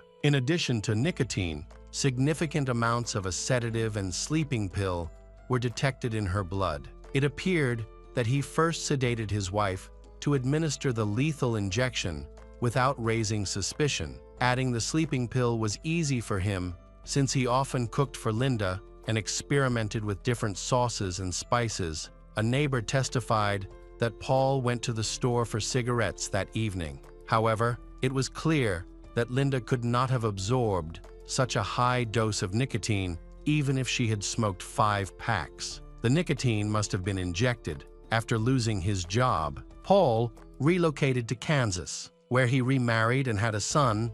He initially worked as a used car salesman and did well, but later grew bored and switched to being a building inspector. During this time, he had never broken the law and seemed to be a good family man and a respected member of the community. On November 9, 2010, Sergeant Schull questioned Paul Curry under the pretense of questioning him as a potential witness in an unrelated case. In reality, they aimed to discuss Linda's death. Paul, believing they were out-of-state police officers unfamiliar with him and his late wife, began talking freely when asked about his past relationships, without requesting any identification. To the officer's surprise, he shared a story that contradicted his earlier statements. This led to the decision to arrest Paul Curry for revealing too much information. 16 years after his wife's death, Paul was finally held accountable. Unfortunately, justice did not hurry, and he did not appear in court until September 2014. During this time, he had spent all that time in jail. Paul faced charges of premeditated murder, which, according to state law, could result in life imprisonment without the possibility of parole. The defense attorney employed a typical strategy of denial, arguing that the prosecution lacked direct evidence connecting Paul to Linda's murder. The defense claimed that Linda had given herself a nicotine enema, supposedly based on someone's suggestion of this unusual treatment for her stomach pain. Meanwhile, the prosecution stated that a sedative was found in her blood. Noting that there was no prescription for it and that it wasn't provided by the hospital, they alleged that Paul had given his wife the drug to sedate her before the murder. The prosecution also claimed that Paul was the only person in Linda's life with a serious motive and had been alone with her for at least 6 hours prior to her death, clearly having done something to her, as there was no one else who could have done it. After both sides presented their arguments, the jury went into deliberation, which lasted a day and a half. As a result, Paul Curry was found guilty of first-degree murder with the intent to profit, and he was sentenced to life in prison. Paul never admitted his guilt, so the exact circumstances surrounding Linda's death remain a mystery. Hello again, true crime fans. We've got another mysterious case to explore: the case of Abby Hernandez. It was a normal fall day in the small town of Conway, New Hampshire. The trees were in full bloom, with bright reds and yellows, and a cool breeze filled the air. Life went on as usual, with students rushing to class and parents going about their daily business. For Abby Hernandez, it was just like any other day. She quickly woke up, packed her things, put on her new shoes, and headed to school. She was energetic, smart, and friendly. Her classmates often commented that everything was more fun when she was around. Abby loved nature and enjoyed hiking. No one could have guessed that these hikes would lead to a nightmare that would change her life forever. That night, Abby didn't come home, and the whole town was in chaos, wondering how such a cheerful and responsible girl could have disappeared. Abby's story illustrates the dangers of trusting someone who initially seems nice. Abby just wanted help getting home, but ended up in a dangerous situation. Born on October 12, 1998, Abby was the youngest of 2 daughters in her family. Xenia Hernandez, Abby's mother, worked as a nurse at a local hospital, while her father was a salesman. Overall, Abby's family was happy and well off. However, during Abby's high school years, her parents decided to divorce. Shortly after the divorce, her father remarried and started a new family, leaving Abby and her sister to live with their mother. Although Abby's father continued to provide financial support, his relationship with his daughters was limited to brief greetings. From a young age, Abby had many friends and frequently changed her interests. Eager to explore new ones, she participated in sports, enjoyed drawing and photography, read a lot, and learned foreign languages easily. At the age of 12, Abby joined a local outdoor club where she enjoyed hiking and climbing, she also learned outdoor survival skills that she applied in her adventures. In early October 2013, Abby was preparing for her school holidays and her birthday. She planned to go hiking with her outdoor club and had received a new pair of hiking boots. However,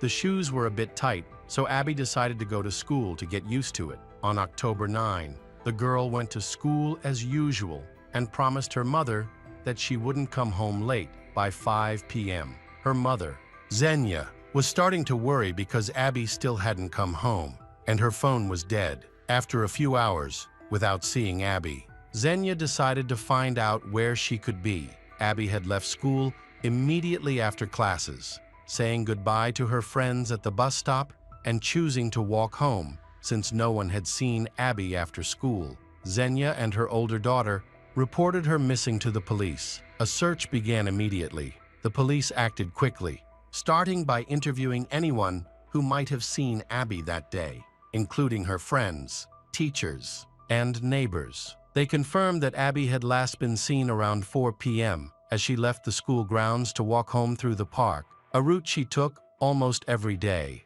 The route was familiar to both her and her family. Police began searching the park that Abby had passed on her way home. Local volunteers and members of her club scoured the forested and scrubby trails, but found no signs or clues. Abby's phone was turned off, and no signal was recorded from it over the next few days.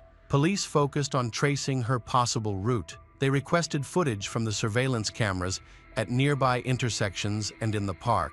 One of the parking lot cameras captured Abby. She was wearing a school uniform and new shoes, walking calmly down the sidewalk without looking back. A few minutes after the recording, a dark-colored car entered the camera's view, seemingly headed toward her. This discovery became the first lead in the investigation. Police began checking for cars matching the description that had been in the park area that day. Unfortunately, they were unable to find any matches. Abby's story quickly became headline news on local television stations. The family recorded a distress call, and Xenia publicly urged the kidnapper to bring her daughter home. A week passed, and the chances of finding Abby alive decreased. Locals continued to search, but with no new leads. The investigation was put on hold. Despite this, the family remained hopeful. Abby's classmates and friends organized an event at school. They attached her photo to their backpacks and shared information about her disappearance on social media. Meanwhile, police noted that Abby's phone had been turned off shortly after she went missing, suggesting that the kidnapper may have intentionally turned off the tracking feature. Indicating that the abduction was premeditated, police also looked into Abby's family history. Although her parents had divorced years ago, they questioned all family members, including Abby's father. In cases like this, every possibility is considered, but her father had an alibi. He was in another city at the time of Abby's disappearance, so he was eliminated as a suspect on October 15. 6 days after Abby went missing, police received an unexpected call from a resident in the nearby area. He reported seeing a dark-colored car, similar to the one captured on security cameras, parked in an abandoned lot next to an old warehouse. The task force quickly went to investigate, but when they arrived, the car was gone, however. They did find a piece of plastic that may have fallen from the bumper in the tall grass, along with tire tracks. This evidence prompted the police to continue searching for the car. Meanwhile, Abby is locked in a room. She is tied up.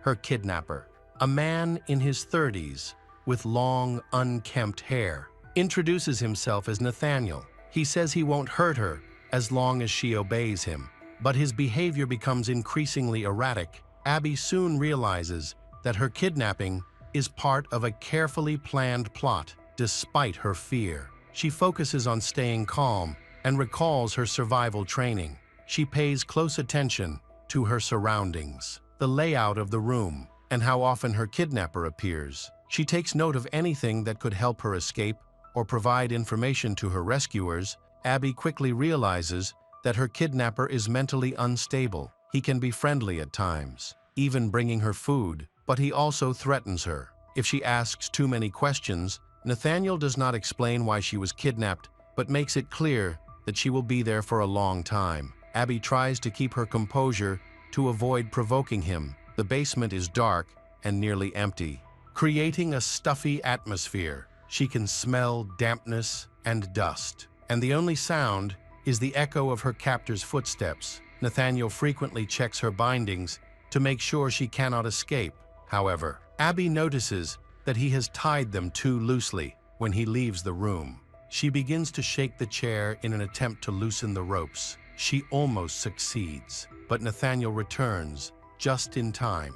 He warns her not to try again, or she will suffer the consequences. After that, he begins to watch her more closely. Meanwhile, the police continued to search for the car, analyzing the footage. They determined the make of the car by examining tire tracks and some plastic debris left in the parking lot. They identified the car they were looking for and began checking with owners of similar cars in the area, as well as anyone who might have been seen at the time of Abby's disappearance. Another witness provided vital information, reporting that they had seen a man near an old warehouse. The man appeared to be acting suspiciously, looking around and trying to avoid attracting attention. The police sent a team to investigate the warehouse. When they arrived, they found that the building appeared to be abandoned, but noticed a small light coming from one of the windows. After examining the premises from the outside, they discovered footprints leading to the back door. A task force was called in to conduct a thorough search of the building. The task force moved in with stun grenades to disorient the kidnapper. Nathaniel attempted to escape, but was quickly apprehended. He resisted, shouting threats and claiming that he was innocent. Abby was initially confused and frightened by the noise, but her fear turned to relief when the door opened and she saw the police. They freed her from her chains and wrapped her in a blanket to help her feel warm and safe. The rescuers reassured her that she was safe and that her mother was waiting for her. After several days of captivity, she was finally rescued and taken to the hospital for evaluation. Although she felt mentally exhausted, she was in relatively good physical health. Medical professionals, including doctors and psychologists, worked with her to help her recover from the traumatic experience. Nathaniel Kibbe was arrested and charged with kidnapping. The investigation revealed that he had been following Abby and paying attention to her habits. Nathaniel had no permanent home, moved frequently, and had a history of minor crimes. Evidence found in his car and in a shed linked him to the kidnapping, including Abby's personal belongings. After her rescue, Abby faced many challenges. While she returned to normal life, she became more withdrawn, and it took her a long time to feel safe again. With the support of loved ones and professionals, she began to heal and even shared her story to help warn others. Abby's experience was more than just the kidnapping. It showed her incredible strength, her ability to stay calm, observe her surroundings, and seek help was crucial to her survival in extremely harsh conditions. This story serves as a reminder of the importance of being cautious, trusting your instincts, and persevering even in the most desperate times. After her release, Abby faced a long and challenging recovery process. Although she was back with her family, her life was forever changed. Initially, she avoided walking alone, stayed away from crowds, and regularly checked her windows and doors before going to bed. Gradually, she began to feel safer and started to rebuild her life. Abby was determined not to let fear control her life. She chose to use her experiences to help others. She began speaking at school assemblies and community events, emphasizing the importance of always being mindful and prioritizing personal safety. Her story resonated with many, inspiring other trauma survivors. Her kidnapper, Nathaniel Kibbe, was sentenced to a lengthy prison term. During the trial, Abby took the stand and expressed her thoughts. Her words symbolized her resilience and marked her victory over the terrible fear he had tried to instill in her. Years later, Abby discovered her passion for working with organizations that support children and young people. She played a key role in creating safety programs to ensure that others would not have to face the same situation she endured. Her determination and strength helped her regain her joy in life, despite the traumatic experiences she faced. Welcome back to our channel. Today we will explore a new case, the case of Tove Tunnies. Tove Tunnies was born in May 20, 2001, in Sweden. She grew up in the small suburban town of Vetlanda. Home to just over 10 residents, Vetlanda is a quiet place where everyone knows each other, and incidents of crime are very rare, making any unusual event a topic of local interest. A few years before the tragic events, Tove decided to pursue her studies at a university in a larger city about 200 kilometers away. Enrolling in the medical faculty, however, by 2022, she realized that this career path was not right for her. To take some time to reflect and possibly consider a different field, she decided to take a year off and move back in with her family while living with her parents and twin sister. Tove quickly found a job as a substitute teacher at a local school. This role allowed her to support herself, and she soon moved into a rental apartment. Tove excelled as a teacher, forming strong connections with her students and earning high regard from her colleagues and supervisors, known for her cheerful demeanor. She was not only recognized as a teacher, but also as an enthusiastic football player, having played for the local football club since childhood, just like her twin sister. On Saturday, October 15, 2022, Tove went to a nightclub that featured a bar, bowling, and live music, hoping to have a fun night with her friends. While there, she unexpectedly ran into two acquaintances, Johanna Jansen, who was 20, and Maya Hellman, who was 18. Tove and Maya had been close friends for a while, having met at a mutual friend's party a few years earlier. Since then, they often went dancing together. Johanna was sociable and popular, with many friends, while Maya was more reserved but still well-liked. Johanna was also Maya's best friend, and Tove had become part of their close circle, despite their friendship. The dynamics among the three girls were often unpredictable. There was a noticeable tension between Tove and Johanna, stemming from a past incident in 2019 when they both unknowingly dated the same guy. After discovering the truth, they had a fight, but eventually reconciled. However, the memory of that situation lingered, especially when jealousy over boys at parties arose, creating a sense of rivalry between them. Maya often played the peacemaker, helping to resolve conflicts, but tensions would resurface. In the summer of 2021, Tove and Johanna decided to reassess their friendship and let go of past grievances. They started spending more time together, enjoying walks and conversations. Unfortunately, this peaceful phase was short-lived, as by early 2022, disagreements arose again, primarily about boys. Maya recalled this as their most significant fight. Consequently, their communication broke down once more, and they only began talking again in the fall of 2022. Although their relationship still felt strained at the nightclub, initially, they engaged in casual conversation for a couple of hours. By midnight, Maya realized she had lost track of Johanna and Tove and asked the bartender for help.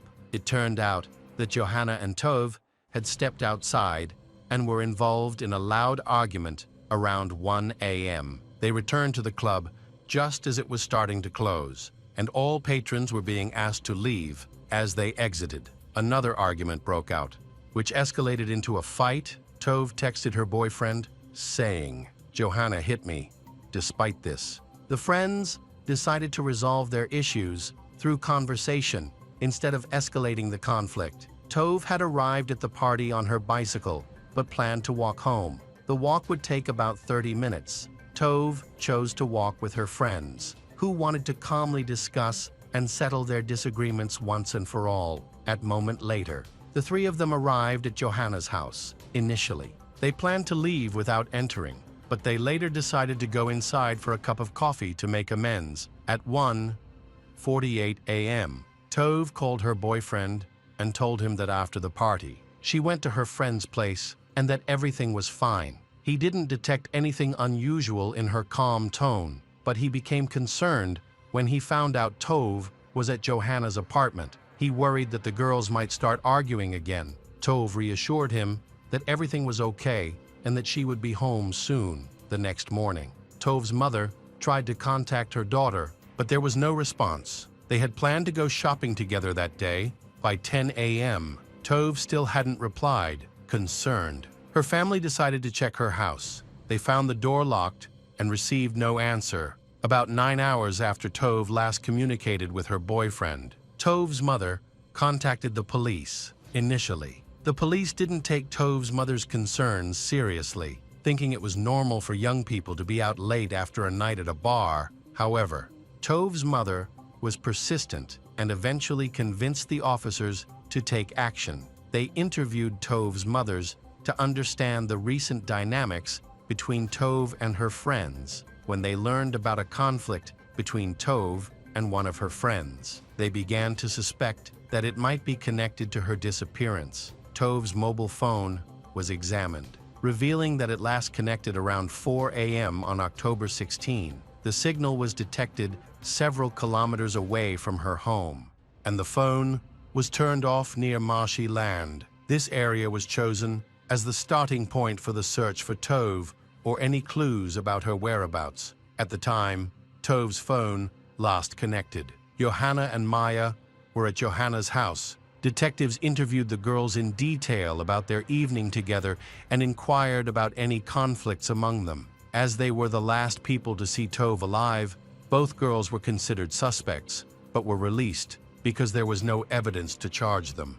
They denied any involvement in Tove's disappearance, explaining that, after an argument, they reconciled and spent a calm evening with Tove at Johanna's house before they parted ways. They had not seen Tove since then. Detectives went to Tove's home to conduct searches, but found nothing suspicious. It seemed that Tove had not returned that night after meeting with her friends. It was then decided to go to Johanna's apartment, which was under renovation, so all the rooms were quite dusty but sterile clean. Moreover, there was a strong smell of cleaning products. On the bed, the police discovered a new sheet that did not match the color of the other bedding. It seemed that the sheet stood out against the rest of the set, as if it had been replaced quite recently. Johanna could not fully explain what had happened with the sheet and even refused to show it to the officers. In the kitchen, a large roll of black garbage bags was found, as well as a large container of bleach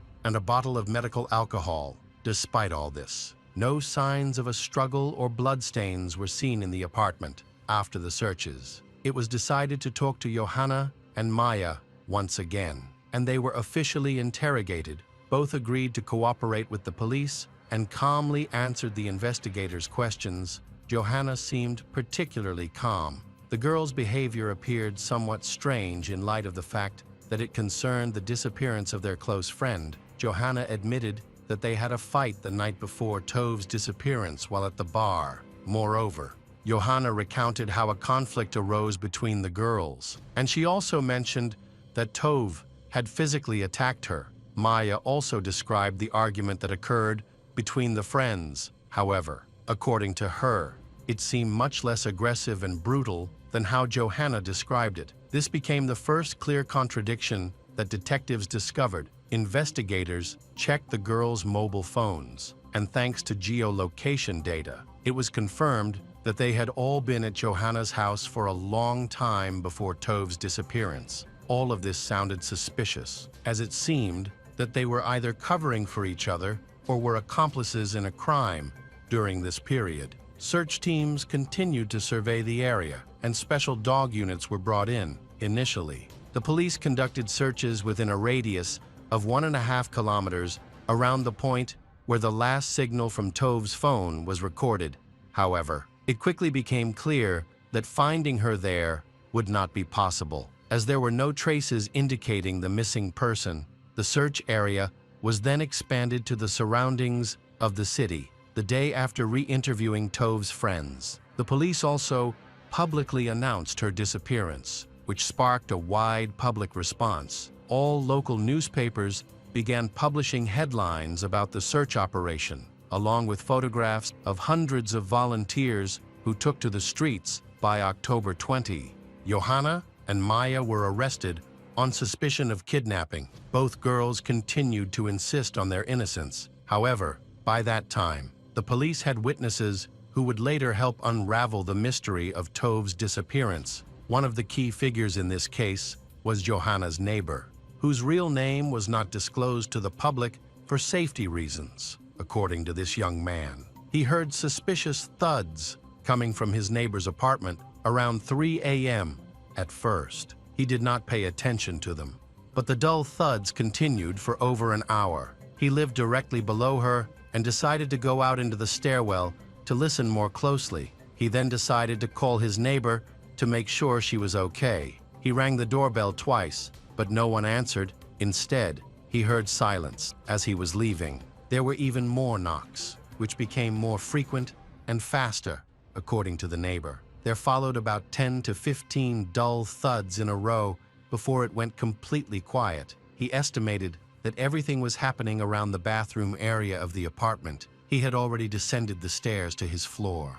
As soon as he opened his door, he heard a door slam shut upstairs, Johanna's door. He looked outside and saw Johanna walking down the stairs. She smiled and apologized for the noise. Explaining that she had a friend over and they had been drinking, she admitted that she and her friend had drunk too much, which was the reason they had been feeling sick in the bathroom, despite her neighbor's confusion. Johanna reassured him that there would be no more noise because her friend was now feeling better and had fallen asleep on the couch. Johanna then mentioned that she was planning to grab a late-night snack at McDonald's, where she would buy a cheeseburger. The neighbor kindly offered to drive her there, and Johanna accepted his offer.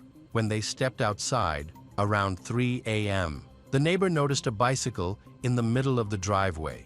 He moved it and propped it against the fence to clear the way. Johanna explained that her friend had left it there and had probably forgotten to park it properly. The neighbor inquired about Johanna's friend several times because he found the unusual noise concerning. It didn't sound like vomiting and had lasted too long. He worried that her friend might need medical help, but Johanna assured him that everything was okay.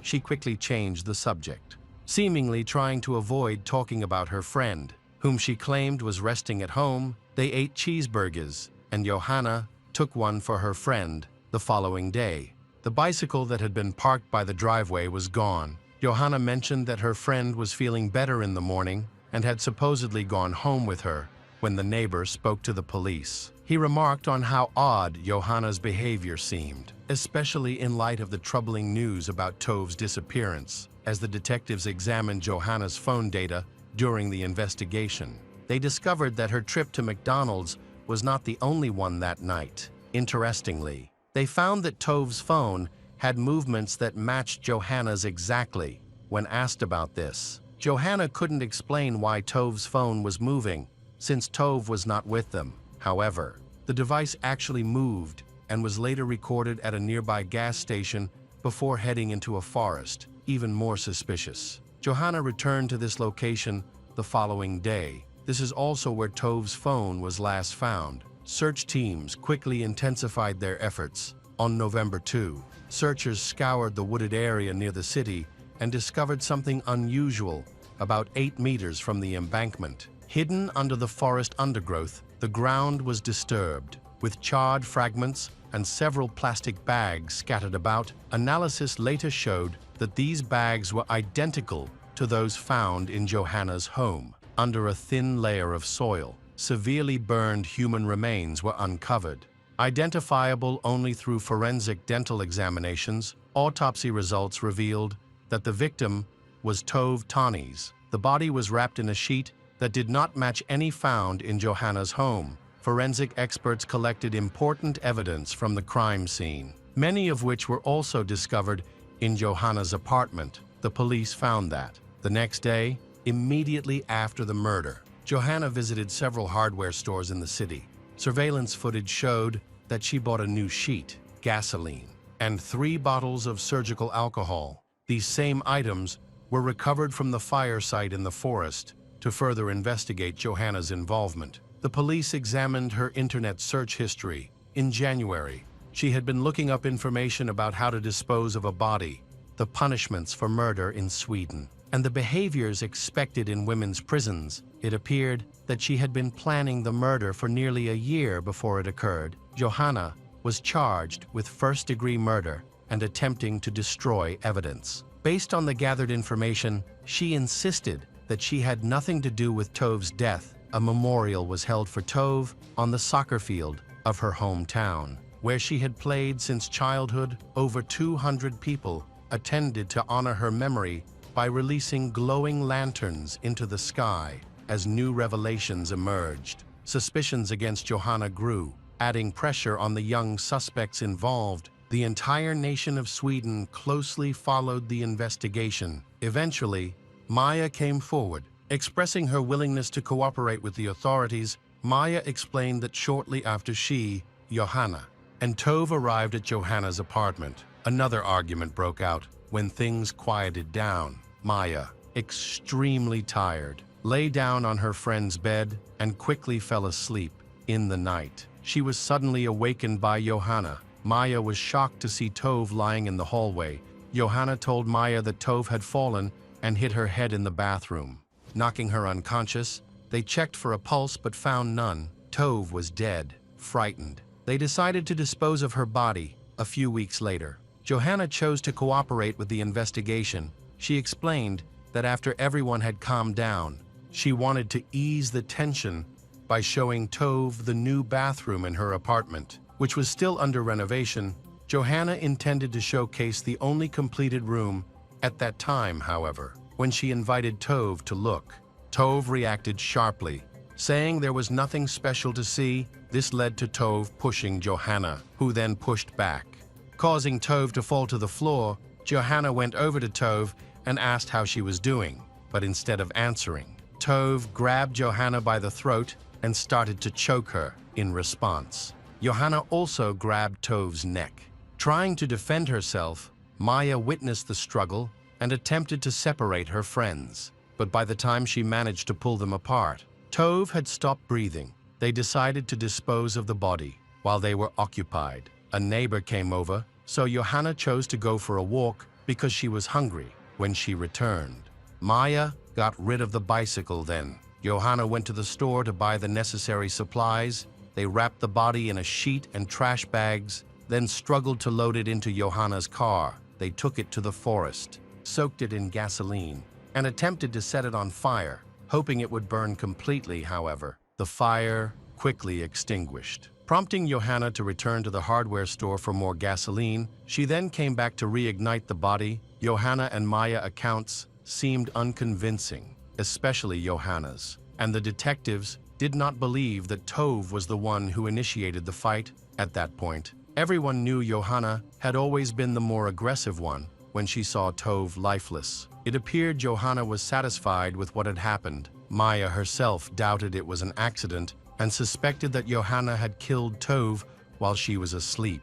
The trial started on March 27, 2023, where the jury had to determine if Johanna Jansson and Maja Hellman were guilty of murder. Journalists closely followed the trial. The prosecution argued that both girls were untruthful, according to law enforcement. In a moment of rage, Johanna and Maja attacked Tove, with Maja restraining her while Johanna strangled her. Afterward, they transported Tove to the forest, doused her with a flammable liquid, and set her on fire to conceal their crime. The bathroom was thoroughly examined by forensic experts, who found DNA evidence from Johanna and Maja. The prosecution argued that Maja was less culpable and did not directly participate in the murder or strangle her friend. However, Maja did hold Tove down to prevent her from resisting and assisted in disposing of the body. Forensic tests confirmed that Tove died from strangulation. In court on March 29, 2023, Maja's lawyers claimed she had no part in the attack, insisting she was asleep during the incident. They argued that Maja helped destroy evidence and move the body to the forest out of fear, implying that Johanna may have intimidated her into compliance. In contrast, Johanna's lawyers sought to shift the blame to Maja, suggesting that Johanna alone could not have managed the situation. A key argument made by the defense was that Maya and Tove had just turned 18, while Johanna was older and more experienced. Additionally, Johanna was the more dominant figure in their friendship. However, despite the defense's strong arguments, April 19, the court ruled both girls guilty of first-degree murder. Johanna Jansson and Maya Hellman received life sentences, marking the first time such a sentence was imposed on girls under 21 in Sweden. The fairness of this verdict remains a topic of debate. Both said they would appeal. There are at least two conflicting accounts of what occurred in Johanna's apartment, suggesting that at least one girl is telling the truth. If both are lying, the only person who could clarify the events is already deceased. The lawyers sought to appeal the verdict, and the investigation continued. Revealing new information, it was discovered that a year before the murder, Johanna had expressed hatred towards Tove by writing hateful poems about Tove and her twin sister in January 2022. Johanna attempted to kill Tove by stuffing cardboard through the door and setting fire to the house where Tove and her family lived. Fortunately, the fire was contained, but it caused significant damage to the facade and door.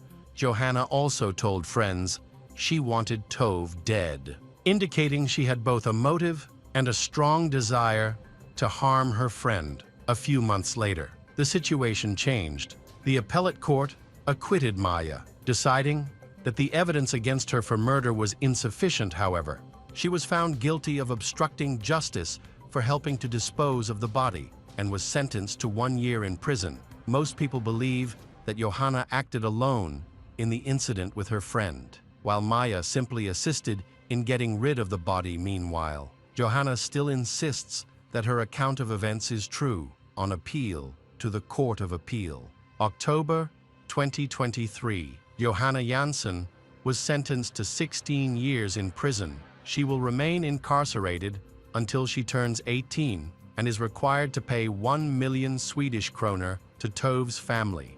Tove's family have appealed the sentence to the Supreme Court in the hope that Johanna Jansson's sentence will be increased, knowing that her chances of winning her appeal were slim. Johanna attempted to escape from prison with another inmate on New Year's Eve 2024. Their escape plan was uncovered. They intended to take a prison staff member hostage to help them flee. Fortunately, prison authorities discovered the scheme before it could be carried out.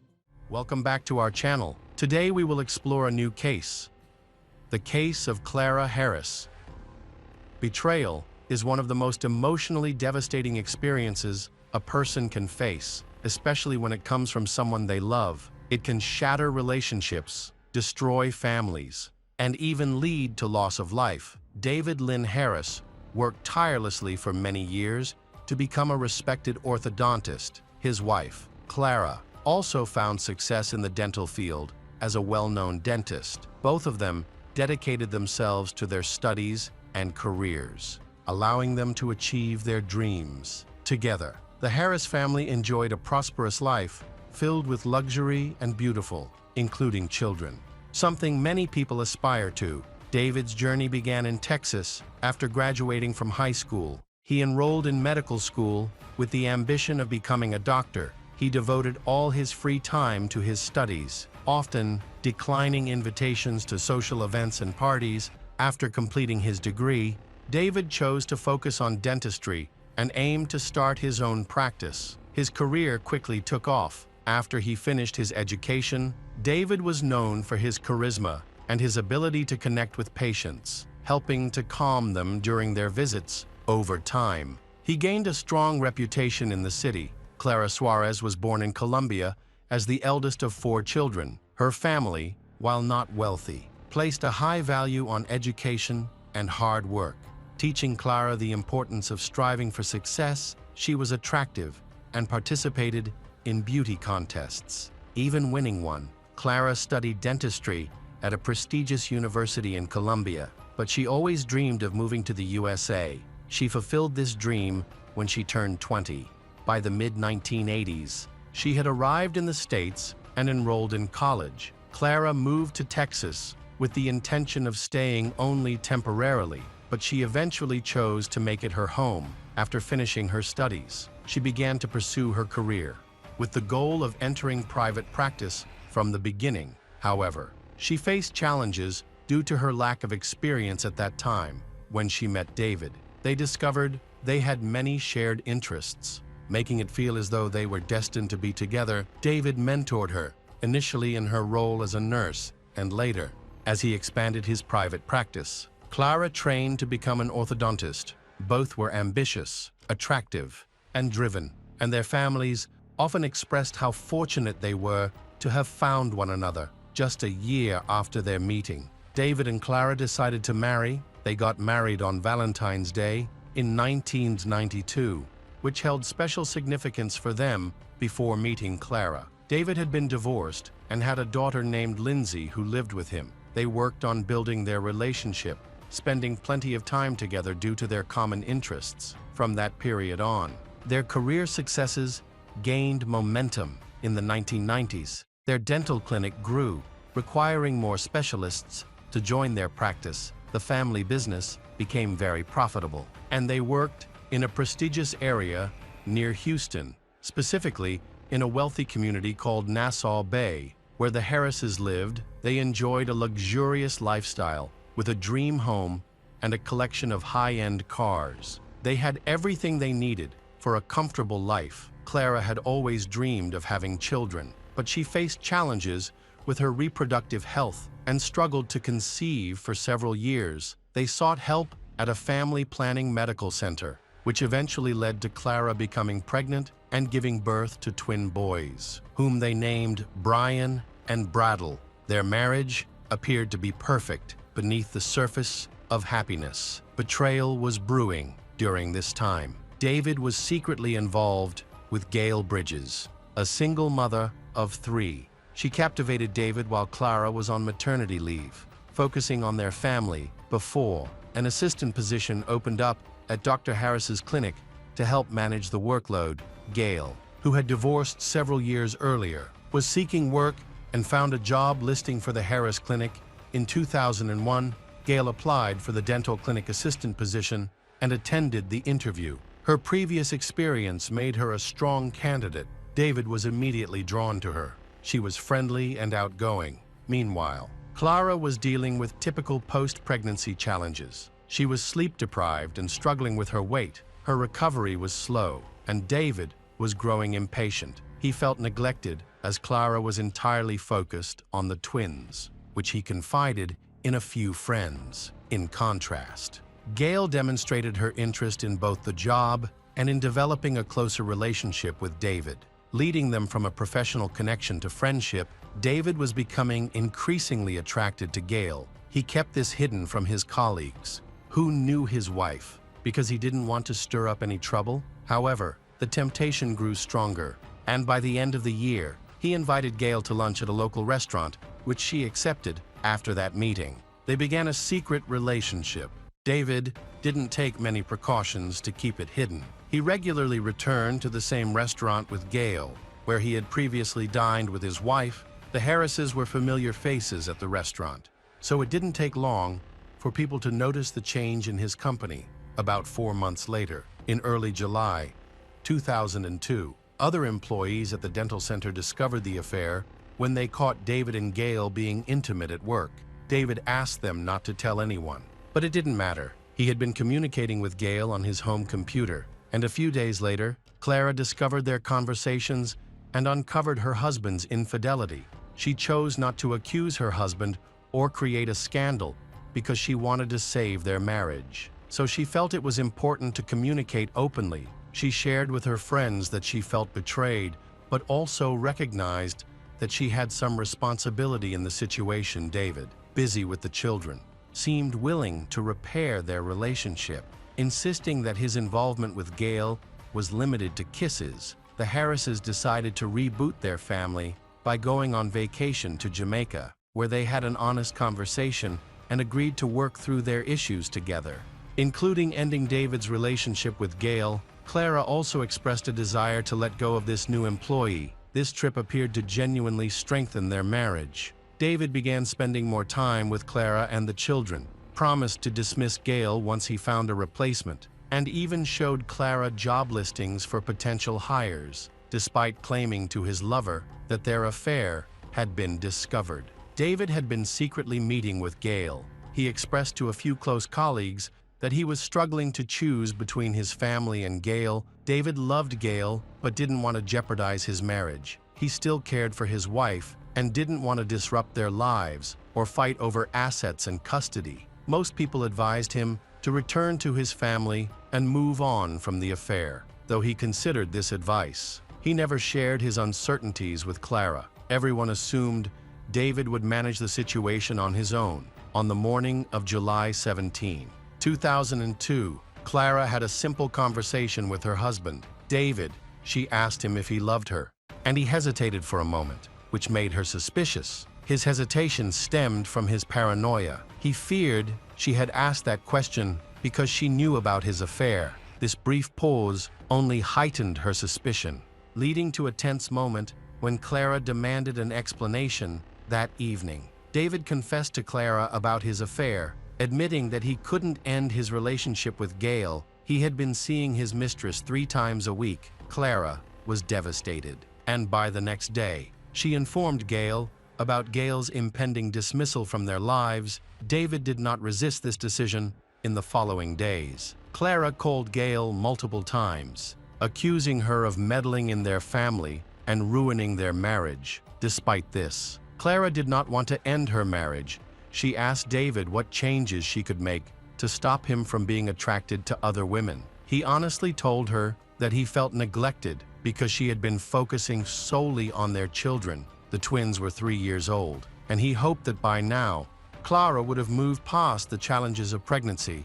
Additionally, he was unhappy with the changes in her appearance after giving birth. By the end of their dinner at the restaurant, Clara declared that she was willing to make changes to address David's concerns. She wanted to be the ideal wife and mother, so she decided to forgive him and fight for their happiness. In the weeks that followed, Clara made significant changes to her appearance. She adopted a healthy diet, hired a personal trainer, and began going to the gym, tanning salon, and cosmetologist. She styled her hair and did her nails daily.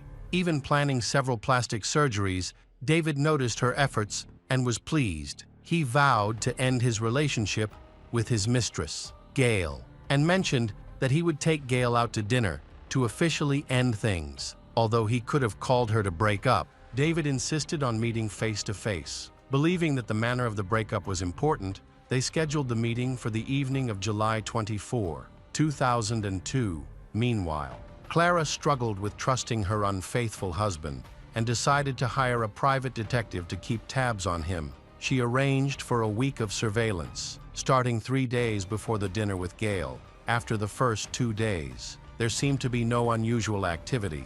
Gail did not appear at the Harris private clinic after work, and it seemed that David had indeed ended the affair. As he spoke about the separation honestly, the long-awaited evening for the breakup of the love triangle finally arrived. On that day, Clara took David's stepdaughter, Lindsay, shopping. Recently, Clara had been buying a new, brighter wardrobe to catch her husband's attention, constantly adding to it during their shopping trip. Lindsay noticed nothing unusual. Clara had chosen this time intentionally. On their way back from the store, they would pass by the restaurant where her husband was dining with his mistress. Clara intended to see with her own eyes how her rival would be left defeated.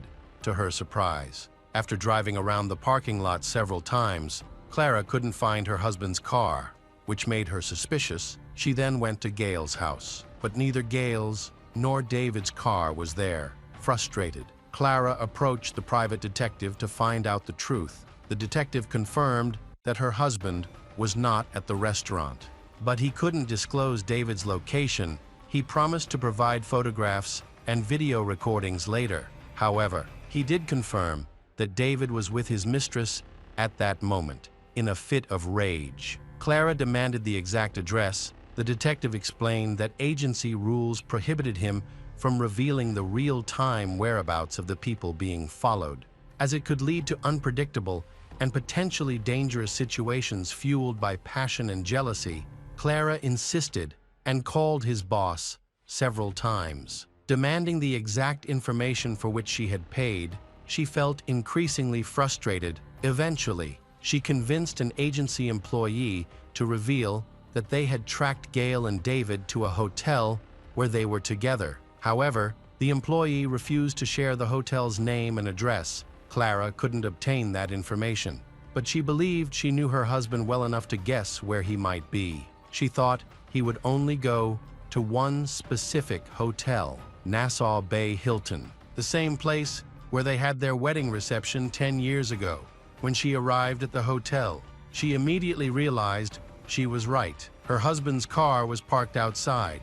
David had taken precautions to hide their affair. He paid in cash and booked the room under a false name. Still, it was clear that the two lovers were inside. Clara parked her car and noticed Gail's vehicle next to David's. Furious, she stormed into the hotel.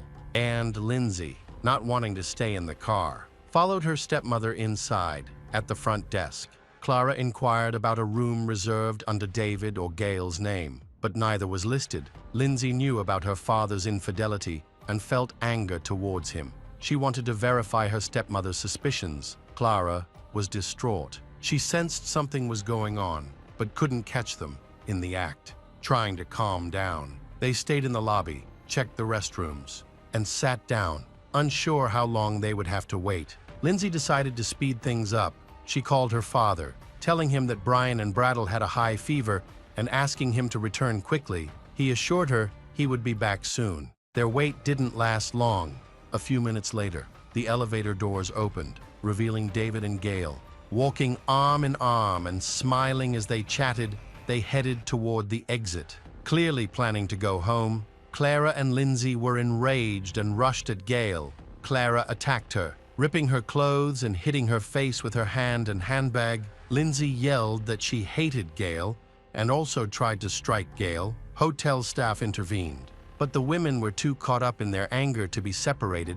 Clara continued her assault on her husband's mistress. One of the employees witnessed David grabbing his wife and pushing her aside to protect Gail with his body. This action only fueled his wife's anger, as it made it clear he was not on her side in the conflict. Eventually, David managed to hold his wife back while hotel staff helped Gail reach her car, where she also tried to calm herself. At that moment, Clara experienced a breakdown. She screamed in rage. Venting her anger at David, Lindsay attempted to soothe her, but was also furious. Shocked by her father's betrayal throughout this, David faced harsh criticism from his wife and daughter, wanting to keep the peace until his mistress departed. But both women hurried out and got into Clara's car. Suddenly, Clara looked up and saw David standing next to Gail's car. Speaking to Gail just before she was about to leave, Clara described the moment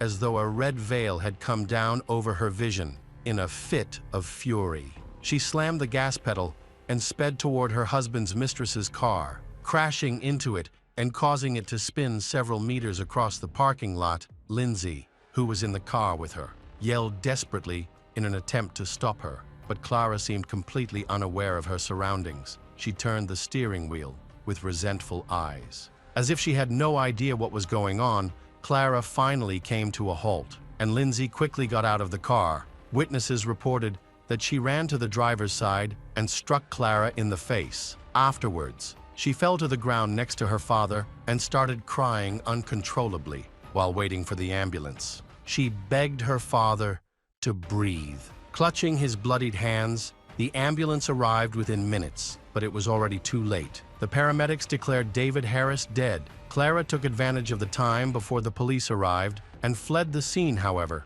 she was found and arrested later that same night. She claimed that she did not intend to kill her husband. She was simply overwhelmed with rage and wanted to punish him for being unfaithful. Meanwhile, forensic investigators were already examining the crime scene, and the authorities received unexpected help. A private detective agency, hired by Clara to follow her husband, had been monitoring the entire incident outside the hotel. They recorded the attack from beginning to end, and the footage was given to the police. The videos contradicted Clara's account, showing her driving around the parking lot 3 times, although David was not clearly visible in the footage. It was assumed that she hit him each time. After the first impact, he was left unconscious. The autopsy revealed only one mark of impact on David's body. Leading to a dispute in court, Clara became known as the Mercedes Killer. The story quickly gained popularity, attracting significant public and media attention. News of the incident spread across all channels overnight. The nature of the attack and the scandal surrounding it intrigued viewers, especially since it involved a wealthy couple running a successful business. Additionally, David's 17-year-old daughter became embroiled in the situation. Clara's case went to court in February 2003. The prosecution argued that hiring a private detective was not just a way to learn about her husband, but part of a carefully planned murder. They claimed that out of jealousy, Clara sought revenge. They pointed out that she had enough time to calm down after the argument in the hotel lobby, which meant her later attack was premeditated. She clearly intended to harm him without giving him a chance to escape. Among the evidence was a recording of a phone call where Clara learned that hired detectives had recorded the crime on film. She spoke in a very calm and composed manner, showing no signs of remorse or regret over her husband's death. During this conversation, she did not even refer to what happened as an accident. From the very beginning, Clara referred to it as murder. She spoke coldly about her husband being dead and the circumstances surrounding it, asking questions dryly, apparently just trying to understand how to build a defense strategy in court. Lindsay, David's stepdaughter, testified against Clara in court. Supporting the prosecution's claims, Lindsay stated that she had been in the car the entire time and had screamed and cried, trying to convince Clara to stop. Despite this, Clara was still extremely angry and committed an act of violence. The defense lawyers argued that Clara's actions were the result of an unintentional outburst caused. They presented her as a heartbroken woman who was not fully responsible for her actions due to emotional trauma. Several witnesses testified in her defense, describing her as a dedicated career woman and a loving mother and wife who worked hard to maintain her family's well-being with David.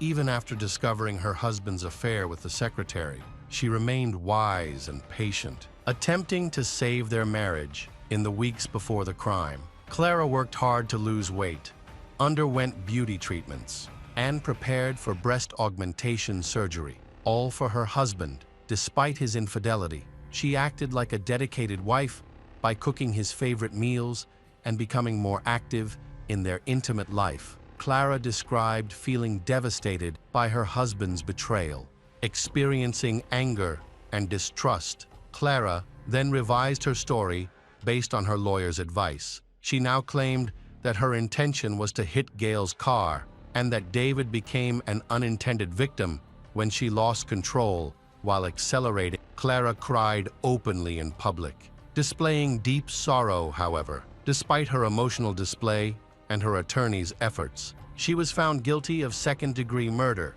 The conviction carries a maximum sentence of 20 years in prison, which angered David's family. Texas law classified her actions as second-degree murder, allowing for this lengthy sentence despite the minimum being just 2 years. The court also imposed a $10 fine to be paid to the victim's family. The lawyers articulated Clara's emotional distress so effectively that some jurors began to doubt her guilt. All those concerned about the process split into two camps. Some believed the sentence was excessively severe, while others argued that the punishment was far too light. This was particularly poignant as the day the verdict was handed down coincided with the 11th anniversary of David and Clara's wedding. All of this only heightened the emotional tension. Clara participated in several interviews where she openly shared her feelings about the traumatic events she had experienced. She felt confused and overwhelmed by the situation.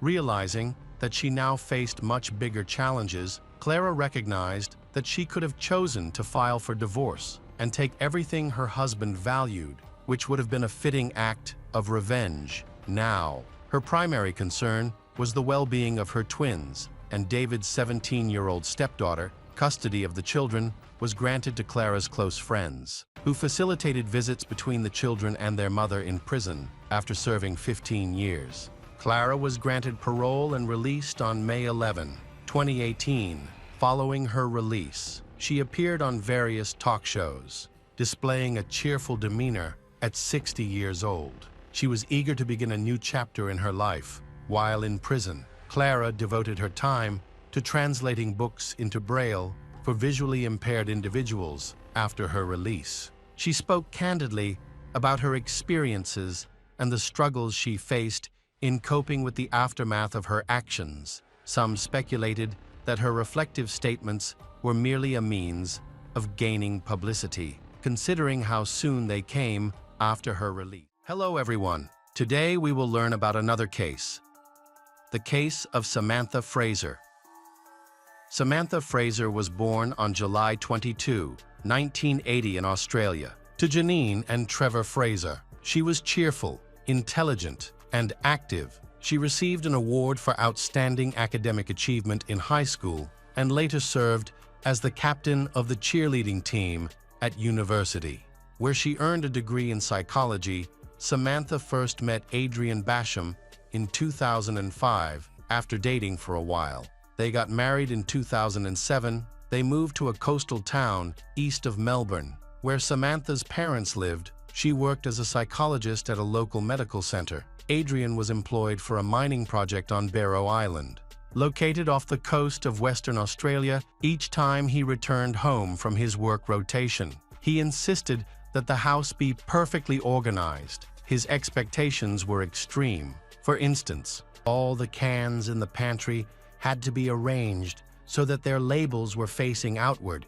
If this standard was not met, it could lead to serious arguments. Despite the strain in their relationship and Adrian's frequent absences, Samantha's patience and good nature helped them navigate their challenges and maintain their life together. They eventually had 3 children. With her professional skills, kindness, and ability to connect with others, Samantha became a cherished member of the community. However, many were unaware of the struggles she faced in her personal life. Their relationship was plagued by abuse and controlling behavior.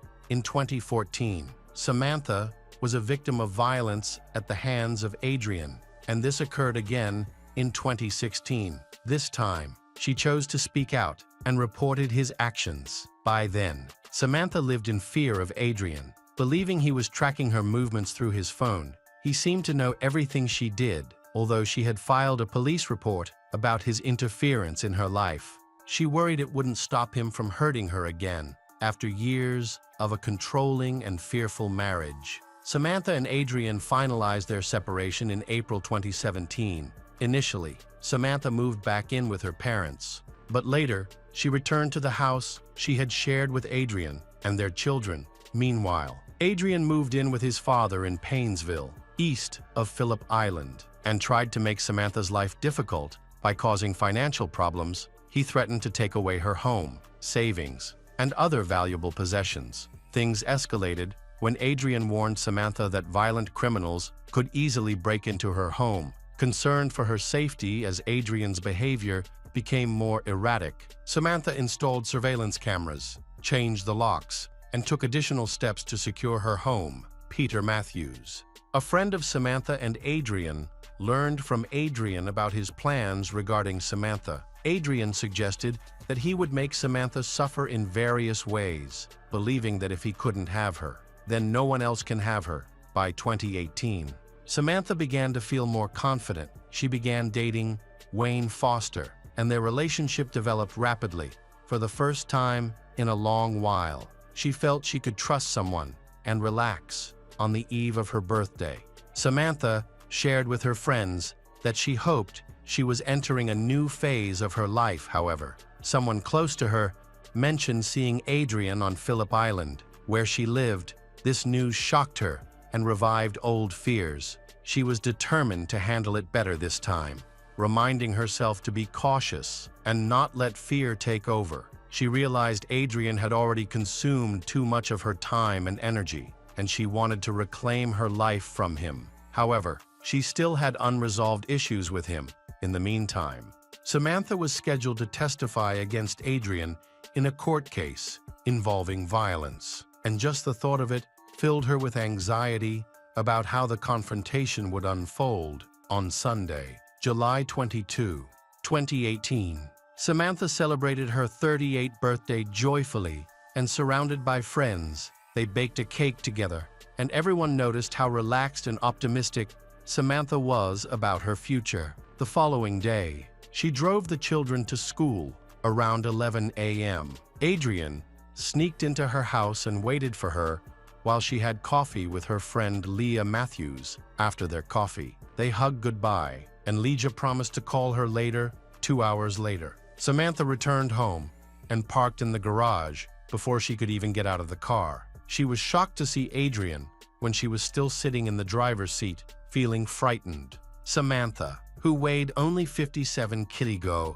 and was much smaller than Adrian, bravely tried to defend herself. Unfortunately, Adrian overpowered her, brutally beat her, and then hanged her in the garage.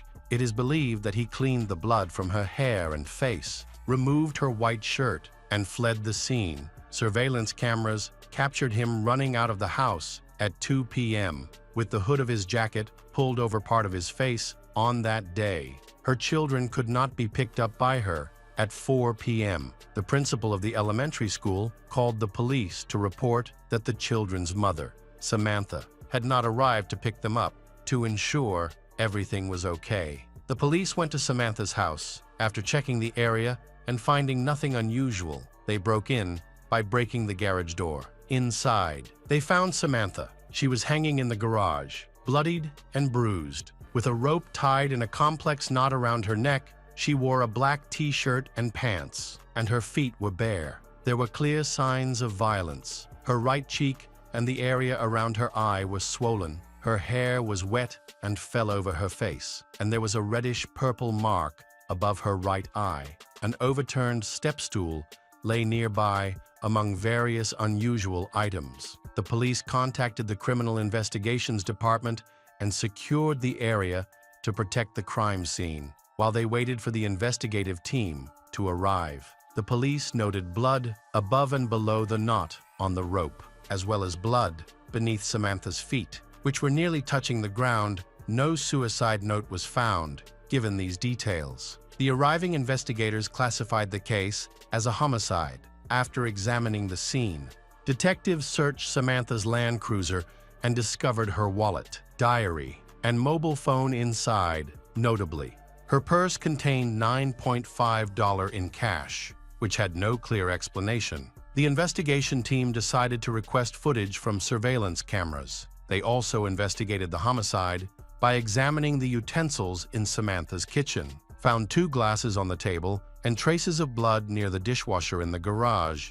They also looked for fingerprints on the walls and shoe prints on the floor. On that same Monday, James, Adrian's father, noticed that his son returned home late on his motorcycle. Adrian parked the motorcycle in the garage, and James was alarmed to see him riding at a dangerous speed. He also noticed a scar or scratch on Adrian's nose. When James asked about it, Adrian explained that he must have gotten it from a tree branch during his ride. Adrian looked tired, making James think it was from the long journey. Adrian mentioned that he had been in a bad mood all day. Later, Adrian used baby wipes to wipe off what he described as just insects that had clung to the motorcycle during the ride. Samantha's relatives, still reeling from her tragic death, expressed deep confusion to the authorities about the apparent motive. They emphasized how dedicated Samantha was to her children, insisting that it was unimaginable for her to have abandoned them or taken her own life. The local community mourned the tragedy, displaying white ribbons on mailboxes and shop windows throughout the town. On the morning of Tuesday, July 24, after assembling a board of images featuring potential suspects, a tactical intelligence officer presented evidence linking 12 items to Adrian. Soon after, James received an unexpected call from the police inquiring about his son. A few hours later, when James heard the news about Samantha, he urged Adrian to cooperate with the authorities. when the police came to their home. Adrian followed his father's advice and listened in silence. However, a fresh scratch on his nose hinted at something more. Lacking sufficient evidence against him, the officers left, hoping the investigation would progress. On July 26, 2018, the police arrived at James's home with a search warrant for a motorcycle. During the forensic examination, they found several bloodstains, including one on the fuel tank. Forensic experts also discovered DNA samples on the handle and under Samantha's nails. They determined that the severe head injuries Samantha sustained resulted in a traumatic brain injury. The incident received national media attention, and a Facebook fundraising page created to support Samantha's children. At the time, the 3 children were being cared for by Samantha's parents, who were on vacation in the United States. Upon hearing about the tragedy, the grandparents returned to care for their grandchildren. Meanwhile, the investigation continued, and the examination supported claims that Samantha could not have taken her own life, as she would not have left her children alone. The DNA analysis results provided undeniable evidence that led to Adrian's arrest and charge for Samantha's murder. On Friday, August 10, 2018, family and friends gathered to honor Samantha, along with the close-knit community of Phillip Island, who came to say goodbye to their beloved local psychologist. Around 400 people filled the hall, with some guests carrying bouquets of flowers. The wait for the trial was particularly lengthy, during which Samantha's eldest daughter struggled with anxiety, guilt, and even thoughts of self-harm. Her younger siblings experienced similar feelings, but all family members and close friends offered strong support to the children. When it was announced that the trial would take place in 2022, Samantha's eldest daughter spent 4 long months preparing what she wanted to say to Adrian. The trial began in the early months of 2022 at the Supreme Court of Victoria. During the proceedings, she bravely took the stand and looked her father in the eyes as she told him that his actions had not broken her. In fact, her presence was enough to show this. As she turned to the court to ensure that her mother would receive justice, she explained to her father that her actions were motivated by her love for her family, friends, and herself. As she was still grappling with the trauma of her mother's murder and the deep emptiness it left in her life, Samantha's second daughter, who was 9 years old, testified in court that her father had taken away the best part of her heart. Additionally, Janine spoke about her youngest grandchild in court,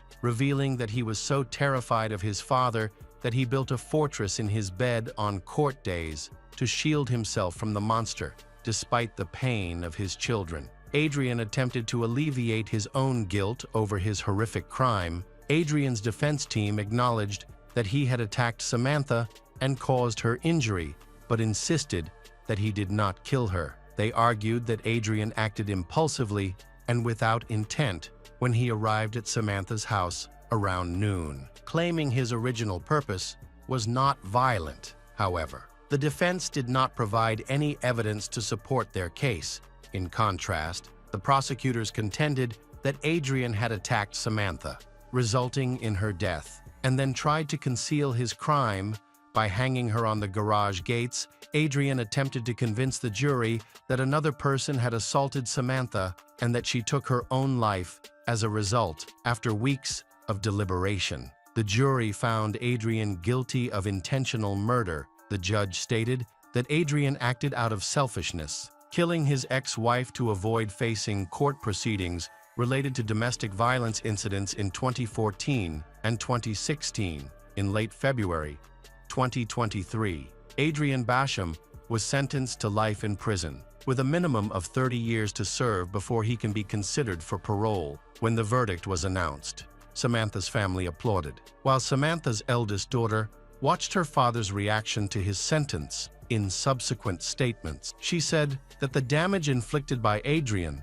was incomparable to anything else. As they left the court, Adrian briefly stopped to look at his children outside the courthouse. Trevor, the primary guardian for his grandchildren, declared that justice had prevailed. Samantha's friends were also present, viewing the verdict as a significant milestone. In similar cases, to further this cause. They established a fund dedicated to combating domestic violence. Lydia, a friend who had shared hugs with Samantha before her death, noted that starting the fund was the only truly positive outcome amidst this tragedy. Hi everyone, thanks for returning. Let's unravel another horrible case.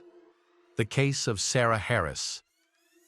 Sarah Harris is an intelligent and attractive young woman. She is energetic and kind. Her beauty even helped her win the Miss Maryland title during her school years. Sarah dreams of helping others and aims to build a career in the medical field, specifically as an anesthesiologist. In 2020, at the age of 20, she went to a private dental clinic and met Dr. James Ryan, a famous and respected dentist who has achieved great success in his profession and is a well-regarded figure in the medical community.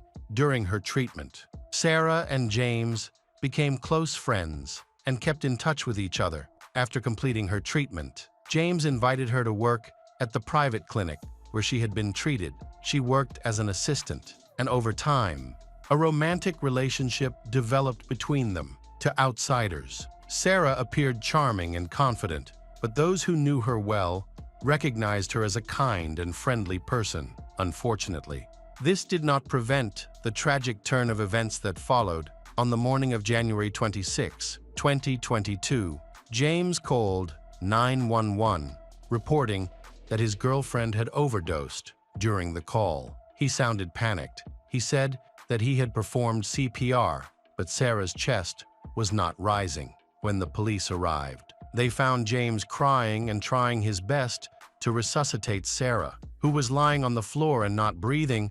There were no visible wounds or injuries on her body, and she was dead. Before the paramedics arrived, James assumed it was an overdose, but it was unclear whether it was accidental or intentional. The police began to piece together a timeline of events based on James's account. On the evening of January 25, 2022, Sarah fell asleep on the living room sofa, which was not unusual for her that night while they were watching TV. Sarah reminded James that she had to work the next day and that it was time to go to bed. She lay down on the sofa while James went into the bedroom. When James woke up, he got up and went to check on Sarah. When he reached the living room, he found her lying on the floor and was horrified to realize that she was not breathing. He called emergency services and attempted to resuscitate her, but it was too late. Despite his best efforts, he was unable to save her. James admitted that he had put her on an IV to help her detox and had sought professionals to assist her in dealing with her addiction. He also revealed that he had caught her injecting herself on several occasions. James stated that Sarah suffered from bipolar disorder, which may have affected how she managed her mental health challenges. Sarah experienced frequent mood swings. She could feel very happy one moment and then suddenly start crying or become very angry and aggressive the next. On the morning of Sarah's death, James informed her family and shared the news with her mother. He relayed the details to the police, but her mother found it hard to believe what he said. She believed her daughter would not be addicted to illegal substances. During a search of the couple's home, police found several empty syringes, ligatures, and saline solution bags in the kitchen near the sink. Similar items were also found next to Sarah's body and in her room, along with several vials of medication that James had mentioned. Additionally, some of these items were discovered in her purse and closet. It appears that Sarah was a regular user of narcotics, however. Sarah's mother, Tina Harris, claimed that James had orchestrated the incident to make it appear as if it were an accidental overdose. At this point, Sarah and James had been dating for a year and a half. James was much older than Sarah, nearly twice her age, with over 20 years of private practice. James was a respected and well-known physician in the area from the beginning. Tina did not approve of her daughter dating an older man. She felt embarrassed by the large age gap, as James was old enough to be Sarah's father. Despite Tina's concerns, Sarah was determined to pursue the relationship, which Tina believed would be harmful to her daughter. Their relationship began in the summer of 2020. Shortly after Sarah scheduled a wisdom tooth appointment, James, the dentist, quickly took an interest in Sarah and asked for her phone number to stay in touch after a few extractions. He began texting her to check in and see how she was doing. Sarah was initially distant, but Dr. James persisted, complimenting her and eventually getting her to respond more warmly. When James mentioned that he was looking for an assistant, he and Sarah were in daily contact. Tina had long suspected that James was trying to form a romantic relationship with her daughter. However, Tina did not think James posed any threat. He was a respected and decent man with a good reputation. James was divorced, had 3 grown children, and 1 child from one of his employees. He was wealthy and could provide for any woman. Many people considered him a charming man who liked to conquer beautiful women. Sarah then applied for a job, but James said he did not need one. The next day, he came to work to see her. Sarah dismissed her mother's concerns about their age difference, asserting that a romantic relationship with Dr. James was out of the question. She insisted that their interactions were purely business and friendly. Sarah believed that her mother, Tina, was being overly cautious. She thought that James's interest in her was purely professional and that they were not a couple. However, the following Christmas, he surprised Sarah with an expensive gift, a luxurious diamond ring. This action clearly went beyond the scope of their work and friendship. Later, Tina believed that James had sincere feelings for her daughter. Sarah promised her mother that she would be cautious and not become involved with a 47-year-old man. However, in early 2021, she agreed to go out to dinner with him. This led to a series of dates that suggested a developing romantic relationship.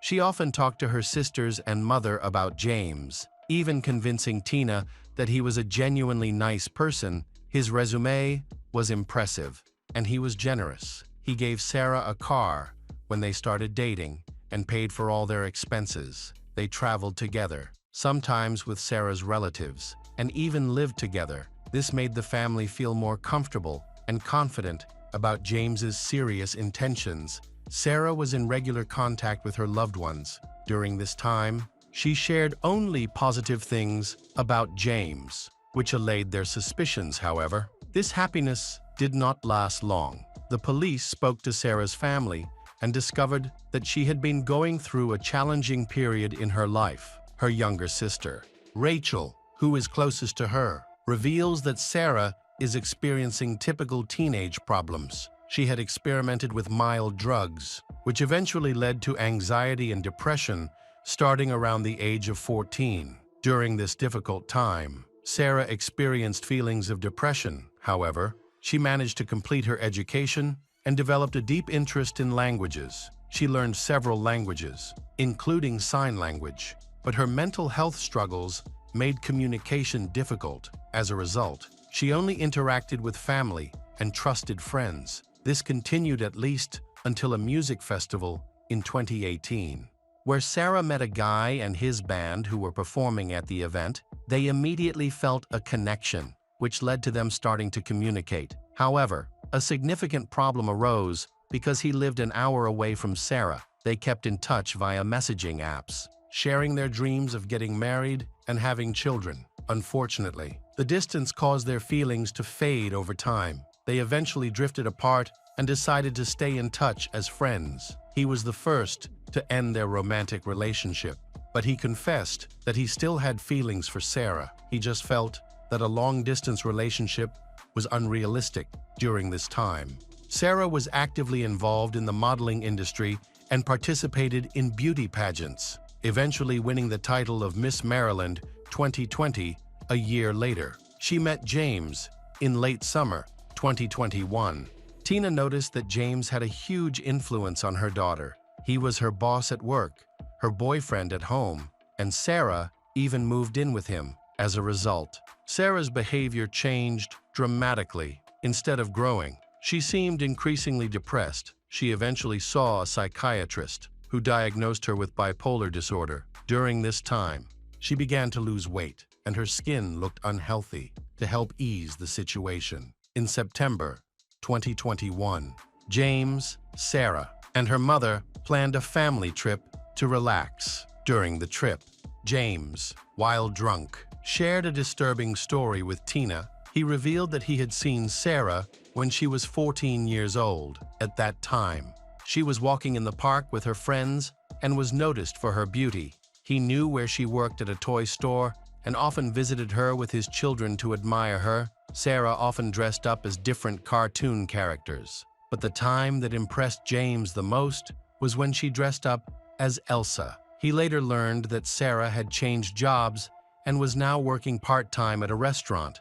From that point on, he often went to the restaurant for dinner. Hoping to see Sarah, Tina was surprised and thought that James was completely infatuated with her daughter. However, at that time, there was no evidence that James had any bad intentions towards Sarah. He seemed very loving, attentive, and caring. The situation changed during the next trip to Florida, which took place about a month later. Despite the heat, Sarah wore a long-sleeved sweater, suggesting that she might be trying to hide something. She and James argued frequently. Sarah even confided in her mother that she no longer loved him, did not want to continue the relationship, and imagined breaking up with him. This worried her mother greatly after the family returned to Maryland. Disturbing incidents began to occur repeatedly. On October 28, 2021, Sarah called her mother, but Tina did not understand what her daughter was trying to say. Sarah spoke incoherently, making it difficult for her mother to grasp the message. Concerned, Tina went to Sarah's house with Rachel. What they discovered was alarming. Sarah had become so thin that they barely recognized her. The house was a disturbing sight, with needles and powder bags scattered across the floor, as well as syringes, ligatures, and bloody tissues everywhere. Tina took numerous photos of her daughter's living conditions and quickly blamed James for Sarah's condition. She tried to calm her mother down and convince her not to call the police. Tina agreed not to report the situation, only if Sarah returned home, where they could care for her for a few days. The family members noticed positive changes as her skin became healthier. She cooked and even went to church. However, it wasn't long before James convinced Sarah to return to him. On December 20, Sarah called her mother again, but mumbled something incomprehensible. Concerned, Tina went to James's house, where she discovered an even more alarming situation. There were numerous syringes and vials of various substances, as well as a tripod for IV drips. Frustrated by the chaos, Tina turned around and left without speaking to her daughter. A few days later, she met James, but did not listen to his explanations or excuses. Instead, she immediately punched him in the face, accusing him of giving Sarah illegal drugs. She dismissed his claim that he was actually trying to help her overcome her addiction. Tina warned James that if he did not break up with Sarah soon, she would have to contact the police. He said he would do this within a few days. However, Sarah did not return home even after 2 months. Tina was so upset that she considered taking her daughter by force and locking her in the house to keep her away from James and any drugs. When Tina shared this plan with Sarah, her daughter replied that if that happened, she would leave as soon as she got out and would never see her family again. This frightened Tina, and she decided not to carry out her plan. A few weeks later, tragedy struck the family when Sarah's brother suddenly died of a heart attack at the age of 38. Tina endured the traumatic experience of signing the documents to disconnect her son from life support. On January 26, 2022, at 8:30 a.m., James called Tina to inform her that Sarah had died of a drug overdose. At the time of her death, Sarah weighed only 38 kilograms. She contacted her ex-boyfriend 3 months before her death. In her messages, she sounded distressed, as if she were saying goodbye forever.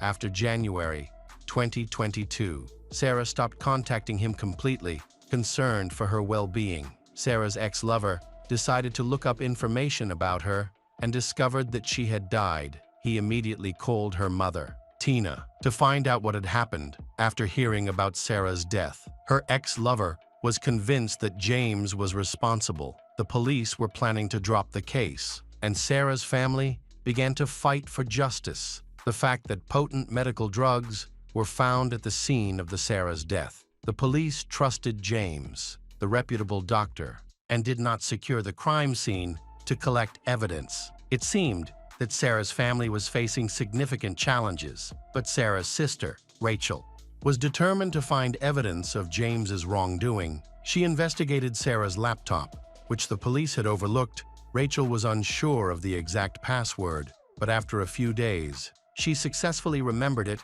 because she was familiar with her sister's habits. Rachel discovered numerous text messages exchanged between James and Sarah, some of which referred to drugs, including sedatives and 2 fast-acting surgical anesthetics. There was also information about less potent substances that Sarah appeared to have used. Rachel took numerous photographs of the house where her sister lived with James, along with documents that their mother had previously collected. In total, the correspondence amounted to approximately 200 pages of printed evidence. All of the drugs were listed in the coroner's autopsy report. It was known that these substances were addictive, caused difficulty in breathing in, and that their combined use could be fatal without medical supervision. However, since the case was considered an accident, the dosage found in Sarah's body was not recorded. In February 2022, the documents were turned over to the police. Through messages found on Sarah's laptop, they were able to piece together the events leading up to her death, which occurred about a month after she began dating James. Sarah had mentioned struggling with mental health issues and constant anxiety. Initially, James suggested an injection that would quickly relieve her symptoms. However, over the following months, Sarah became severely addicted to the drug. The messages show that she not only asked James to bring her illegal drugs, but also sought to obtain them without his permission. During this time, she also asked James to give her an injection of drugs. They discussed painkillers in October 2021, syringes in November, and by December, she was simply asking for something to help her sleep, which required a strong anesthetic injection. It seemed all she had to do was call James, and he would bring home the necessary medical supplies. Sarah began regular painkiller injections in December 2021, and the last text message mentioning the drug was sent just a day before her death, according to the police handling Sarah's case. The initial investigation was ineffective because officers were not equipped to address the medical aspects of the situation in James's home. There were multiple ampules of medication and liquids that the police considered non-lethal, especially since they were handled by medically trained individuals who knew what they were doing. This caused confusion. On March 22, 2022, nearly 2 months after Sarah's death, James was arrested for murder. From the start, the case posed challenges for the prosecution due to the lack of direct evidence. Relying instead on circumstantial evidence and text messages exchanged between the couple, James's defense argued that he was trying to save Sarah's life,